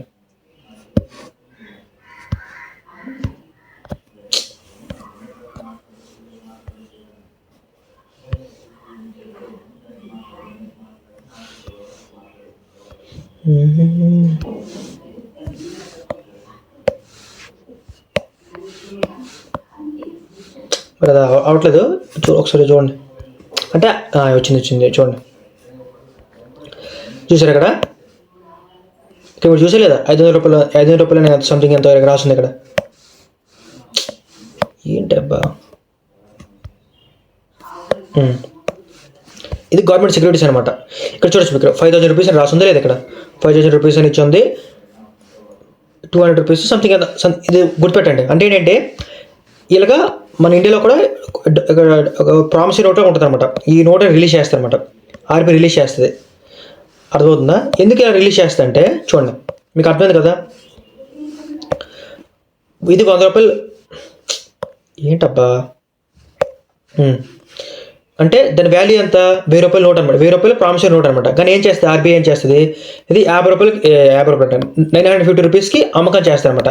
ఇదొకటి అమ్మకం చేస్తారు. అప్పుడు ఏంటి, మీరు ఒక 100 కొనుక్కున్నారు అనుకోండి, టైం పీరియడ్ చేస్తారనమాట. అంటే ఫర్ ఎగ్జాంపుల్ ఇది 1000 రూపాయలు అనమాట నోట్ అనమాట. 950 రూపీస్కి అమ్ముతుంది అనమాట, ఆర్బీఐ అమ్ముతుంది అనమాట. ఏమంటుంది, 7 days తర్వాత మీరు కానీ డబ్బు డిపాజిట్ చేస్తే మీకు 50 రూపాయలు లాభం వస్తుంది అని రకంగా చెప్తారు అనమాట. సో అప్పుడు ఏం చేస్తారు, చాలా మంది కొనుక్కుంటారు అనమాట. అర్థమవుతుంది లేదా? ఫర్ ఎగ్జాంపుల్ చూడండి, ఇండియాలో ఎక్కువ ఇన్ఫ్లేషన్ పెరిగింది అనమాట. పెరిగిపోయింది. సో ఇన్ఫ్లేషన్ కంట్రోల్ చేయాలి. చేయాలంటే ఏం చేస్తుంది, ఈ ఆర్బీఐ ఉందా, ఆర్బీఐ ఏం చేస్తుంది, ఇలాంటి గవర్నమెంట్ సెక్యూరిటీస్ని రిలీజ్ చేస్తారు అనమాట మార్కెట్లోకి. అప్పుడు ఏం చేస్తారు, చాలా మంది దగ్గర ఉంటుంది, చాలా మంది డబ్బులు ఉంటాయి కదా. సో డబ్బులు ఇచ్చేసేమో ఇవి కొనుక్కొని పెట్టుకుంటారు అనమాట. ఈ బాక్స్లు పెట్టుకుంటారు పెట్టుకుంటే అవుతుంది, డబ్బులు అని తగ్గుతుంది. అంటే మనీ తగ్గుతుంది. మనీ అంత ఎక్కడికి వెళ్ళిపోద్ది, ఆరి దగ్గరికి వెళ్ళిపోద్ది. అంటే మనీ సప్లై తగ్గింది అనమాట. సో మనీ సప్లై ఎక్కువైపోతే అప్పుడు ఏం చేస్తుంది, ఆర్బీఐ అనేది లైక్ గవర్నమెంట్ సెక్యూరిటీస్ని ఏం చేస్తుంది, అమ్ముతుంది. ఒక మనీ సప్లై పెంచాలనుకోండి, కూడా ఏం చేస్తుంది, అప్పుడు ఆర్బీఐ ఏం చేస్తుంది అంటే ఆర్బీఐ అమ్మేస్తుంది అనమాట. ఇది అమ్మేస్తుంది, కొనుక్కుంటుంది అమ్ముతుంది. అర్థమవుతుందా? అదే అనమాట. ఎప్పుడు కొనుక్కుంటే ఎప్పుడు అమ్ముతుందో చూడండి ఒకసారి. ఆర్బీఐ బయింగ్, ఆర్బీఐ కొనడం ఎప్పుడు కొంటుంది? మనీ సప్లై ఎక్కువ మనీ సప్లై అయిపోయింది అనుకోండి, అప్పుడు ఏం చేస్తుంది? రిలీజ్ చేసి ఎక్సెస్ లిక్విడిటీని అబ్జర్వ్ చేసుకుంటుంది. అర్థమైందా? ఆర్బీఐ సెల్లింగ్ మనీ సప్లై తగ్గించడం కోసం. ఎందుకు? ఇందాక తప్పు చెప్పాను కదా, అడిగి చెప్పాను చూడండి. ఎప్పుడైతే ఆర్బీఐ అమ్ముతుందో, అంటే ఇలా ప్రామిసరీ నోట్లో అమ్ముతుందో, అమ్మడం వల్ల ఏంటవుతుంది? మీరు కొంటే మీ డబ్బులు ఖర్చు అవుతాయి. సో అప్పుడు మీ దగ్గర ఎక్సెస్ డబ్బులన్నీ గవర్నమెంట్ దగ్గరికి వెళ్ళిపోద్ది. లిక్విడిటీ అబ్జర్ప్షన్ జరుగుతుంది అనమాట. అర్థమైంది లేదా? ఒకరు ఏం చేస్తుంది? ఇప్పుడు ఫర్ ఎగ్జాంపుల్ మన ఇండియాలో ఎవరిదో డబ్బులు కావాలి. అప్పుడు ఏం చేస్తుంది? ఈ ఆర్బీఐ ఏం చేస్తుంది? అమ్మేస్తుంది అనమాట. అంటే కొంటుంది, మీ దగ్గర కొంటుంది అనమాట. మీ దగ్గర కొనడం వల్ల ఏమవుతుంది? మనీ సప్లై పెరుగుతుంది అనమాట. మీ దగ్గర మీరు ఆర్బీఐ కొన్నప్పుడు ఆర్బీఐ రిలీజ్ చేస్తుంది కదా, మీకు ఎంత కొంత డబ్బులు ఇచ్చి కదా పే చేసుకుంటుంది, డబ్బులు అవి తీసుకుంటుంది గవర్నమెంట్ సెక్యూరిటీస్ని. సో దాని అనమాట. సో ఇలా గవర్నమెంట్ సెక్యూరిటీస్ అమ్మడాన్ని మనం ఏమంటామంటే లైక్ ఓపెన్ మార్కెట్ ఆపరేషన్ అంటాం అనమాట. బాండ్ ఈల్డ్ అంటే ఏంటంటే మీకు చెప్పాను కదా, ఇక్కడ చూడండి. 1000 రూపాయలు అనేది బాండ్ అమౌంట్ అనమాట. 950 రూపీస్ అనేది దాని తాలూకా ఫేస్ వాల్యూ అనమాట. సో మీకు 50 రూపీస్ ఎక్స్ట్రా వస్తుంది కదా, దీన్ని మనం బాండ్ ఈల్డ్ అంటాం అనమాట. దాన్ని మనం బాండ్ ఈల్డ్ అంటాం. చూడండి, it is the profit and investor earns on the bond investment. అంటే కదా, మీరు 950 రూపీస్ పెట్టి ఇన్వెస్ట్మెంట్ చేసిననుకోండి, మీకు 1000 రూపాయలు వస్తుంది, అంటే 50 రూపాయలు లాభం వస్తుంది. దీన్ని మనం బాండ్ ఈల్డ్ అని అంటాం అనమాట. అర్థమవుతుందా? చూడండి. నెక్స్ట్ చూడండి, సెల్లింగ్ ప్రైస్ తక్కువ అయితే బాండ్ ఈల్డ్ ఎక్కువ ఉంటుంది. అర్థమైంది కదా? అంటే సెల్లింగ్ ప్రైస్ తక్కువ ఉండండి, 950 రూపీస్ ఒరిజినల్ రేట్ అనుకోండి, మీకు 900 రూపీస్ తగ్గింది అనుకోండి, అప్పుడు మీకు ఈల్డ్ 1000 రూపీస్ వస్తుంది. అంటే ఈల్డ్ పెరిగినట్టు లేదా? అంటే 100 రూపీస్ వస్తుంది అనమాట. అదే కానీ ఎస్ పెరిగింది అనుకోండి, అంటే 950 రూపీస్ 980 రూపీస్ అయింది అనుకోండి, అప్పుడు ఈల్డ్ తగ్గుతుంది. ఈల్డ్ అనేది 20 రూపీస్ వస్తుంది అనమాట. అంటే ఈల్డ్ తగ్గినట్టు లేదా? సో అదనమాట. సెల్లింగ్ ప్రైస్ ఎక్కువైంది అనుకోండి, ఈల్డ్ తగ్గుతుంది. సెల్లింగ్ ప్రైస్ తక్కువ అయితే ఈల్డ్ పెరుగుతుంది అనమాట. అదే అర్థమైంది లేదా? అంతే.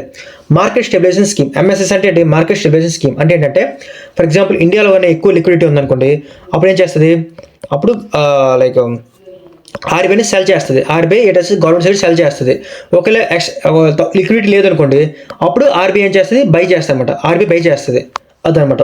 సో దాన్ని మనం ఏమంటాం? Market stabilisation scheme. అంటే మార్కెట్ తగ్గట్టుగా స్టేబుల్ చేయడం కోసం పెట్టిన స్కీమ్ని మనం ఏమంటాం? ఎంఎస్ఎస్ అని అంటాం అనమాట. అంతే. ఆపరేషన్ ట్విస్ట్, ఇది మన కరెంట్ అఫైర్స్లో అప్పుడు వచ్చి కరెంట్ అఫైర్స్ రాసుకుని ఇంపార్టెంట్ కాదు. చూడండి, RBI is buying and selling of various maturities to reduce government sec yield so that future borrowing companies become cheaper for government companies. ఇదంతా ఇంపార్టెంట్ కాదు, వదిలేండి. అప్పుడు అంటే నేను నోట్స్ ప్రిపేర్ చేస్తున్నప్పుడు వచ్చిన తాలూకా దాన్ని మనం ఎంఎస్ఎస్ అండ్ ఆపరేట్ ట్విస్ట్ కింద పరిగణించామన్నమాట. వదిలేండి. ఇప్పుడు అవన్నీ క్వాంటిటేటివ్ టూల్స్ కంప్లీట్ అయిపోయాయి అనమాట. ఇవన్నీ క్వాంటిటేటివ్ టూల్స్ అనమాట. అంటే ఏంటి? ఇండైరెక్ట్ కంట్రోల్ చేయడం అనమాట. ఇండైరెక్ట్గా కంట్రోల్ చేయడం, డైరెక్ట్ కంట్రోల్ అనమాట.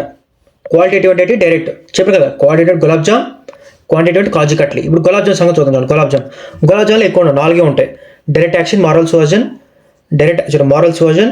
నెక్స్ట్ డైరెక్ట్ యాక్షన్, ఆ తర్వాత selective credit control, rationalisation of credit. అంతే. అర్థమైందా?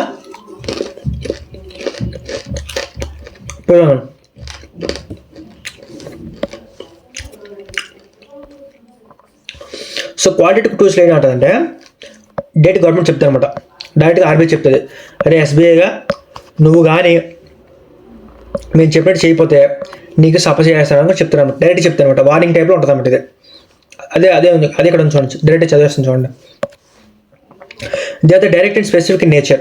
ఇట్ ఇంక్లూడ్స్ పెర్జుయేషన్ అంటే ఒకరికి ఇన్ఫ్లుయెన్స్ చేయడం అనమాట. అంటే ఫర్ ఎగ్జాంపుల్ చూడండి, ఒక 4 ఫ్రెండ్స్ సిట్టింగ్ అంటే తాగడానికి వెళ్ళారు అనుకోండి, ఒకటి తాగడు, అప్పుడు ఈ ముగ్గురు ఏం చేస్తారు? ఒకసారి తాగురా పర్లేదు, ఏం కాదురా, ఒకసారి తాగరు అనుకోండి, మన జీవితం గూడపడానికి బూతులు వచ్చి ఏమనుకోకండి, అంటే వాడిని ఇన్ఫ్లుయెన్స్ చేస్తామంట. దాన్ని పెర్జుయేషన్ చేయడం అంటారు అనమాట.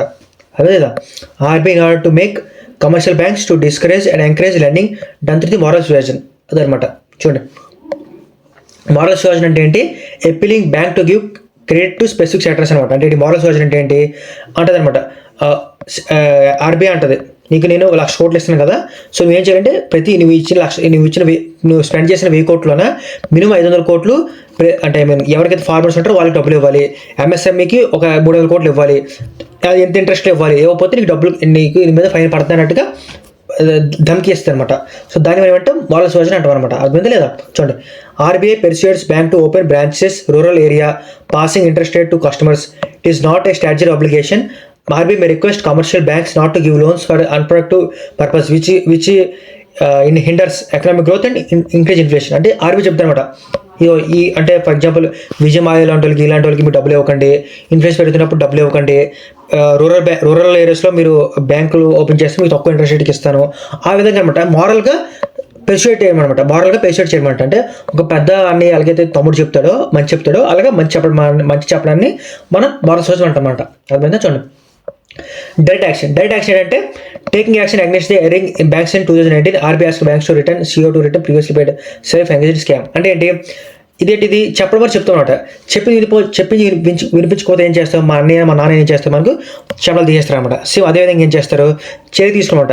డైరెక్ట్ చర్య తీసుకోవడం అంటే ఫర్ ఎగ్జాంపుల్ ఆర్బీఐ చెప్పింది వినకపోతే ఏం చేస్తుంది, యాక్షన్ తీసుకోవడం అనమాట. దాన్ని డైరెక్ట్ యాక్షన్ చేస్తాం, డైరెక్ట్ యాక్షన్ తీసుకోవడం అంటారు అనమాట.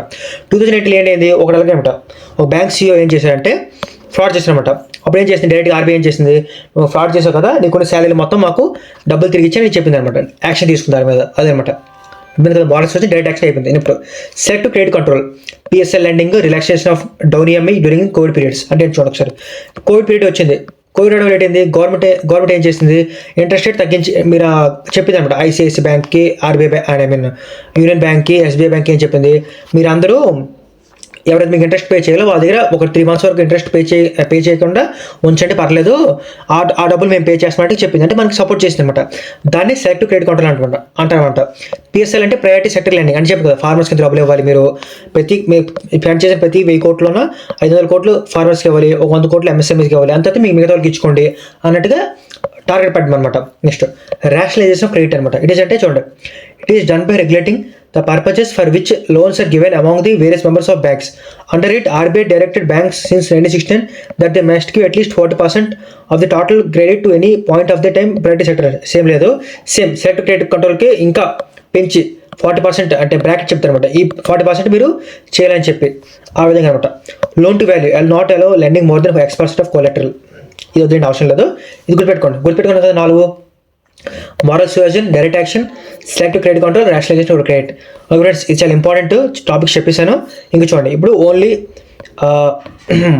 రివిజన్ టాపిక్స్ అనమాట. రివిజన్ టాపిక్స్ చూడండి, analysis topics of UPSC monetary policy. ఇది ఓన్లీ యూపీఎస్సీ బేస్డ్. ఎవరైతే యూపీఎస్సీ ప్రిపేర్ అవ్వలేదు ఇక్కడ నుంచి వీడియోని స్కిప్ చేసేయండి. ఎవరైతే యూపీఎస్సీ ప్రిపేర్ అవుతున్నారో వాళ్ళ కోసం అనమాట. అంటే నేను ప్రిపేర్ అయ్యాను కదా, సో దాంతో అనమాట. మనీ మల్టీప్లేయర్ అంటే ఏంటి, అంటే చూడండి ఒకసారి చదువుతాను అంతే మీకు చెప్తాను. చూడండి, it is the ratio of stock of money to the stock which high powered money. It refers to how an initial deposit can lead to the bigger and final increase the total money supply. An increase in banking habit of the population would lead to the more deposits and hence increase money multiplier అని చెప్తాను. చూడండి, for example నేనేం చేశాను, మన subscriber ఉన్నాడనమాట. అతని పేరు something Narendra అనుకుందాం. నరేంద్రకి ఏం చేస్తాను, 100 రూపాయలు ఇచ్చాను. 100 రూపాయలు నేను చేస్తాను. నరేంద్ర ఏం చేశాడు, 100 రూపాయలు ఆల్ ఫ్రెండ్కి ఇచ్చారనమాట. ఆల్ ఫ్రెండ్ ఏం చేశాడు, 100 రూపాయలు ఇంకో ఫ్రెండ్కి ఇచ్చారనమాట. అంటే చూడండి, నేను ఇచ్చిన 100 రూపాయలు ఆ 100 రూపాయలు వీడికి ఇచ్చారనమాట. 100 200 రూపాయలు అయింది, ఈ 200 300 రూపాయలు అయింది. అంటే ఏంటి, 100 రూపాయలు అనేది డైరెక్ట్గా 300 రూపాయలకి వాల్యూకి ఈక్వల్ అయిపోయింది అనమాట. అంటే మనీ అనేది మల్టిప్లై అయిపోయింది అనమాట. అర్థమవుతుంది లేదా? సో అదనమాట మనీ మల్టిప్లైయర్ అంటే ఏంటి, మనీ అనేది డిపాజిట్ ఫర్ ఎగ్జాంపుల్ బ్యాంక్ దగ్గర మీరు డిపాజిట్ చేసినప్పుడు అప్పుడు బ్యాంక్ ఏం చేస్తుంది, ఆ డబ్బులు వేరే లోన్ ఇస్తుంది, ఆడేం చేస్తే వేరే దగ్గర కొంటాడు. అలాగా అది డబ్బులు అనేది మల్టిప్లై అయ్యకుండా వెళ్ళిపోతుంటుంది అనమాట. అది ఉంది లేదా? సో మనీ మల్టిప్లైయర్ ఎప్పుడు జరుగుతుంది అంటే ఎప్పుడైతే ఒక కంట్రీలో ఉన్న బ్యాంకింగ్ హ్యాబిట్ అనేది పీపుల్ పెరుగుతుందో అప్పుడు మనీ మల్టిప్లైయర్ అనేది జరుగుతుంది అనమాట. అదే ఇచ్చినమాట. ఒకసారి యూపీఎస్సీ పీవీలో డైరెక్ట్ అడిగాడు, increase the banking habit of the population leads to the more deposits, increase అయింది మనీ మల్టిప్లైయర్ అనమాట. నెక్స్ట్ చూడండి, expansive monetary policy, next tight monetary policy. అంటే చూడండి, టైట్ మానిటరీ పాలసీ అంటే చూడండి, ఇక్కడ టేబుల్ వేసిన చూడండి, టైట్ ఎక్స్పాన్సరీ. టైట్ అంటే ఏం చేయాలి, టైట్ అంటే ఎక్స్పాండ్ చేయడం అంటే రిలీఫ్ ఇవ్వడం. దీని ఎవరు ఏమంటాం, డోవిష్ అంటాం. టైట్ అంటే ఏంటి, టైట్ చేయడం అంటే హార్డ్ చేయడం, హాకిష్ పాలసీ అంటాం అనమాట. అంటే చూడండి, టైట్ మానిటరీ పాలసీ అంటే ఏంటంటే రేట్లు పెంచడం, ఇంట్రెస్ట్ రేట్లు పెంచడం. ఇంట్రెస్ట్ రేట్లు పెంచడం రేట్ అవుతుంది, ఇంట్రెస్ట్ రేట్ పెంచడం వల్ల మీరు అప్పు తీసుకోలేరు. అప్పు తీసుకోకపోతే ఏంటవుతుంది, అప్పుడు డబ్బులు తక్కువ అవుతాయి. సో ఇండియా అంటే కంట్రీలో ఆటోమేటిక్గా మనీ సప్లై అంటే తగ్గుతుంది అనమాట. ఎక్స్పాన్షన్ మల్టిపుల్ పర్సెంట్ ఏంటి, ఇంట్రెస్ట్ రేట్ తగ్గించడం. ఇంట్రెస్ట్ రేట్ తగ్గించడం వల్ల ఏంటవుతుంది, అప్పుడు ఎక్కువ మంది డబ్బులు ఉంటే డబ్బులు వాళ్ళు బిజినెస్ స్టార్ట్ చేస్తారు. దాని ద్వారా ఎకనామిక్ గ్రోత్ అవుతుంది, ఇన్ఫ్లేషన్ పెరుగుతుంది అనమాట. అర్థం లేదా? ఎప్పుడైతే రెసెషన్ అవుతుందో, అంటే ఫర్ ఎగ్జాంపుల్ రెసెషన్ అంటే చెప్పాను మీకు, రెసెషన్, బూమ్, ఇవన్నీ కూడా మేము ఎకనామిక్ సైకిల్స్లో చెప్పాను, ఫస్ట్ పార్ట్లో చెప్పాను. రెసెషన్ టైంలో ఏం చేస్తుంది, మన సెంట్రల్ బ్యాంకు ఎప్పుడైతే రెసెషన్ వస్తుందో, ఆర్థిక మాంద్యం వస్తుందో, అప్పుడు టైట్ మానిటరీ పాలసీ అప్లై చేస్తారన్నమాట. ఎప్పుడైతే బూమ్ పీరియడ్ నడుస్తుందో, అప్పుడు ఎక్స్పాన్షనరీ మానిటరీ పాలసీ అనేది అప్లై చేస్తారనమాట. ఇదే ఇక్కడ స్టేట్మెంట్స్లో అదే ఉందండి, చూడండి ఒకసారి. It means injection of more funds in the financial system. It is aimed to expand the lending, investment and growth. చెప్పారు కదా, an expansionary monetary policy is implemented by lowering key interest rates, thus increasing market liquidity, money supply increase చేస్తుంది, interest rate తగ్గిస్తుంది అనమాట. Expansionary monetary పాలసీలోన. Impacts of tight monetary policy. Central bank ఈ seeking to decrease the demand of money supply, అంటే money supply తగ్గించడం కోసం, expansion తగ్గించడం కోసం టైట్ మానిటరీ పాలసీ చేస్తారనమాట. చూడండి, raising interest rates, discourage investments, depress asset prices, could lead to the capital flight. Capital flight ఏంటంటే చూడండి ఒకసారి, క్యాపిటల్ ఫ్లైట్ అంటే చెప్తాను చూడండి ఒకసారి, ఎక్స్ప్లెయిన్ చేస్తాను. క్యాపిటల్ ఫ్లైట్ అంటే చూడండి, ఫర్ ఎగ్జాంపుల్ మన బ్యాంక్ ఉంది, మన బ్యాంక్ ఏం చేస్తుంది, ఒక టైట్ మానిటరీ పాలసీ ద్వారా ఏం చేస్తుంది, ప్రీవియస్గా 10% వడ్డీ రేట్ ఇచ్చేది, 7% వడ్డీ రేట్ ఇచ్చింది అనమాట. అప్పుడు నేను ఉన్నాను, నా దగ్గర ఎంత 1000 ఉన్నాయి, అర్థం లేదా? కానీ వేరే దేశంలో, ఇదేంటిది ఇండియాలో అనమాట. యూఎస్ఏలో ఏమైంది, యూఎస్ఏలోన ఈ 100 రూపాయలకి 7% రేట్ ఇస్తే యూఎస్ఏలో 11% రేట్ ఇస్తాడు. అప్పుడు నేను చేస్తాను, ఇక్కడున్న డబ్బులు తీసుకెళ్ళి యూఎస్ఏలో పెడతాను అనమాట. అప్పుడు ఏంటవుతుంది, నాది డబ్బులు అనేది ఫ్లైట్లో వెళ్ళిపోయాయి అనమాట. అంటే వెళ్ళిపోయింది, రేట్ తగ్గించడం వల్ల ఏమైంది, నాకు ఇంట్రెస్ట్ పోయి యూఎస్ఏలో నేనేం చేశాను, అక్కడ పెట్టాను అనమాట. అప్పుడు ఏంటి, డబ్బులు అనేది ఇక్కడ నుంచి అక్కడికి వెళ్ళిపోయింది అనమాట. దాని ఏమైనా క్యాపిటల్ ఫ్లైట్ అంటాం, క్యాపిటల్ ఫ్లైట్ అంటాం అనమాట. చూడండి, depreciation of Indian rupee. Depreciation of Indian rupee ఎప్పుడైతే మన ఇండియా డాలర్ వాల్యూ పడిపోద్దో, అప్పుడు అవుతుంది, it leads to the increasing currency risk associated with the external commercial banking or the, ఇది మీకు చెప్తాను, ఇది ఆల్రెడీ మీకు చెప్పాను. ఎక్స్టర్నల్ పాలసీలు ఇంకా క్లారిటీ చెప్తాను, అర్థమవుతుంది లేదా? ఇంకా గుర్తుపెట్టుకోండి, if interest rate in the US will lead to the global funds pulling money out of the Indian government securities, the indeed impacts in the edition of the FII in the bond market. చూడండి, ఏం లేదు చూడండి, ఇప్పుడు ఈ US ఉందనుకోండి, US మార్కెట్లోన bank rate ఏం చేసింది, interest rate పెంచింది, అంటే 9% రేట్ ఉంది, 12% పెంచింది. అప్పుడు ఏం చేస్తారు, ఇండియాలో ఎవరైతే ఇన్వెస్ట్ చేస్తారో ఫారినర్స్, వాళ్ళు ఏం చేస్తారు, డబ్బులు తీసుకెళ్ళి ఇక్కడ పెట్టుకుంటారు అనమాట, ఆ దగ్గర పట్టుకెళ్ళిపోతారు. అప్పుడు ఇండియన్ గవర్నమెంట్ గవర్నమెంట్ సెక్యూరిటీస్ వెళ్ళి పడిపోతుంటారు. అదే ఇక్కడ ఉందన్నమాట, ఇంకేం లేదు. చూడండి, capital flight increase the cost of films that have, ఇది చదువుకొని మీకు అర్థమైపోతుంది, సేమ్ నేను చెప్పింది ఉంటుంది అనమాట, ఇంకేం ఉండదు. అర్థమైందా? ఇంట్రెస్ట్ కవరేజ్ రేషియో ఏం లేదు చూడండి, it is used to measure how will a film can pay the interest due to the out standing డెబ్ట్. అంటే ఏంటంటే చెప్తాను చూడండి, ఫర్ ఎగ్జాంపుల్ నా దగ్గర 1,00,000 కోట్లు ఉన్నాయి, నేను అప్పు తీసుకున్నాను, 50,000 కోట్లు తీసుకున్నాను. అప్పుడు ఇంట్రెస్ట్ రేట్ అంటే నాది, అప్పుడు ఇంట్రెస్ట్ కవరేజ్ రేషియో అంటే ఇంట్రెస్ట్ ఎంత మళ్ళీ కవర్ చేసే రేట్ ఎంత 50% అవుతుంది అనమాట. సో ఈ రేషియో ఎంత ఎక్కువ ఉంటే మనకి, అంటే ఇది అప్పుడు ఇంట్రెస్ట్ రేట్ ఈ రేషియో ఎంత ఎక్కువ ఉంటే మనకి బ్యాంక్లో అంత ఎక్కువ డబ్బులు ఇస్తాయి అనమాట, అర్థమవుతుంది లేదా? సో అదనమాట. దీనికి ఒక అనుకోండి, క్రెడిట్ కంట్రోల్ లాగా అనుకోండి, క్రెడిట్ లిమిట్ అనుకోండి, ఇంకేం లేదు, ఈజీగా ఇంకేం లేదు. నేను చెప్పిన దానికే ఒక బ్రీఫ్గా చెప్పడం కోసం చూడండి, 2% ఆఫ్ ది సిపిఐ అంటే చూడండి, ఫర్ ఎగ్జాంపుల్ ఇండియాలోన ఒక 2% కంటే ఇన్ఫ్లేషన్ రేట్ పెరిగింది అనుకోండి, అప్పుడు ఏం చేస్తారంటే ఎక్స్పాన్షనరీ మానిటరీ పాలసీ అనమాట. ఎక్స్పాన్షనరీ మానిటరీ పాలసీ ఇంప్లిమెంట్ చేస్తారన్నమాట. ఒకవేళ 6% కంటే ఎక్కువ అయిపోయింది అనుకోండి, అప్పుడు టైట్ మానిటరీ పాలసీ అనమాట. టైట్ మానిటరీ పాలసీ దాన్ని కాంట్రాక్టరీ మానిటరీ పాలసీ చేస్తామంట. చెప్పి కదా, hawkish, dear tight, easy cheap dovish, మాకు చదువుకుంటే అర్థమైపోతుంది. అప్పుడు ఏం చేస్తారు, అప్పుడు ఆర్బీఐ ఏం చేస్తుంది, ఎప్పుడైతే ఇంక్రీజ్ 2% కంటే ఎక్కువ అయిపోద్దో అప్పుడు ఏం చేస్తా అంటే SLR తగ్గించేస్తాను అనమాట. తగ్గించే లేట్ అవుతుంది, ఎక్కువ డబ్బులు ఉంటుంది. మీకు ఆల్రెడీ చెప్పేసారు కదా, మొత్తం ఇంకేం లేదు, చదువుకుంటే మీకు అర్థమైపోతుంది అనమాట, ఇంకేం లేదు, ప్రొవైడ్ చేస్తామన్నమాట. అర్థమైంది కదా, చెప్పారు కదా మీకు ఏ టైంకి ఏం చేస్తాను చెప్పి, మొత్తం చెప్పాను ఆల్రెడీ. ఒకసారి చదువుకోండి, మీకు అర్థమైపోతుంది. సరేనా? ఈ ఇతర పీడిఎఫ్ అనేది నేను టెలిగ్రామ్ ఛానల్ అప్లోడ్ చేస్తాను. ఇప్పటి వరకు మీకు ఏమైనా డౌట్స్ ఉంటే కింద కామెంట్ చేయండి. ఇంకేమైనా డౌట్స్ ఉంటే టెలిగ్రామ్ ఛానల్ కాంటాక్ట్ అవ్వండి. మెటీరియల్ కోసం టెలిగ్రామ్ ఛానల్లో జాయిన్ అవ్వండి. అది మొత్తం లేదా నెక్స్ట్ ఇంకో మళ్ళీ ఇంట్రెస్టింగ్ పెడితే మళ్ళీ మీకు వస్తుంది. Thank you, bye. Jayanthi Yadav signing off. వెళ్ళే ముందు ఇంకొక విషయం ఏంటంటే, మీరు ఎవరు కానీ ముందు క్లాస్లో చూడకండి, ఖచ్చితంగా చూడండి, రివిజన్ చేయండి. రివిజన్ అంటే మొత్తం చదివింది నేను చెప్పిన ఒకసారి వినండి, మీరు ఎక్కడ రాసుకోండి అనమాట. మీ నోట్స్ కూడా ప్రిపేర్ చేయండి మీకు అంత ఇంపార్టెంట్ అనిపిస్తే. సరేనా? నెక్స్ట్ వీడియోతో మళ్ళీ కలుసుకుందాం. నెక్స్ట్ వీడియోలో మనం ఏం నేర్చుకోవాలంటే బ్యాంకింగ్, డైరెక్ట్ బ్యాంకులకు ఎంటర్ అయిపోదాం. ఇది చాలా ఇంపార్టెంట్ వీడియో అనమాట. చూడండి, బాయ్.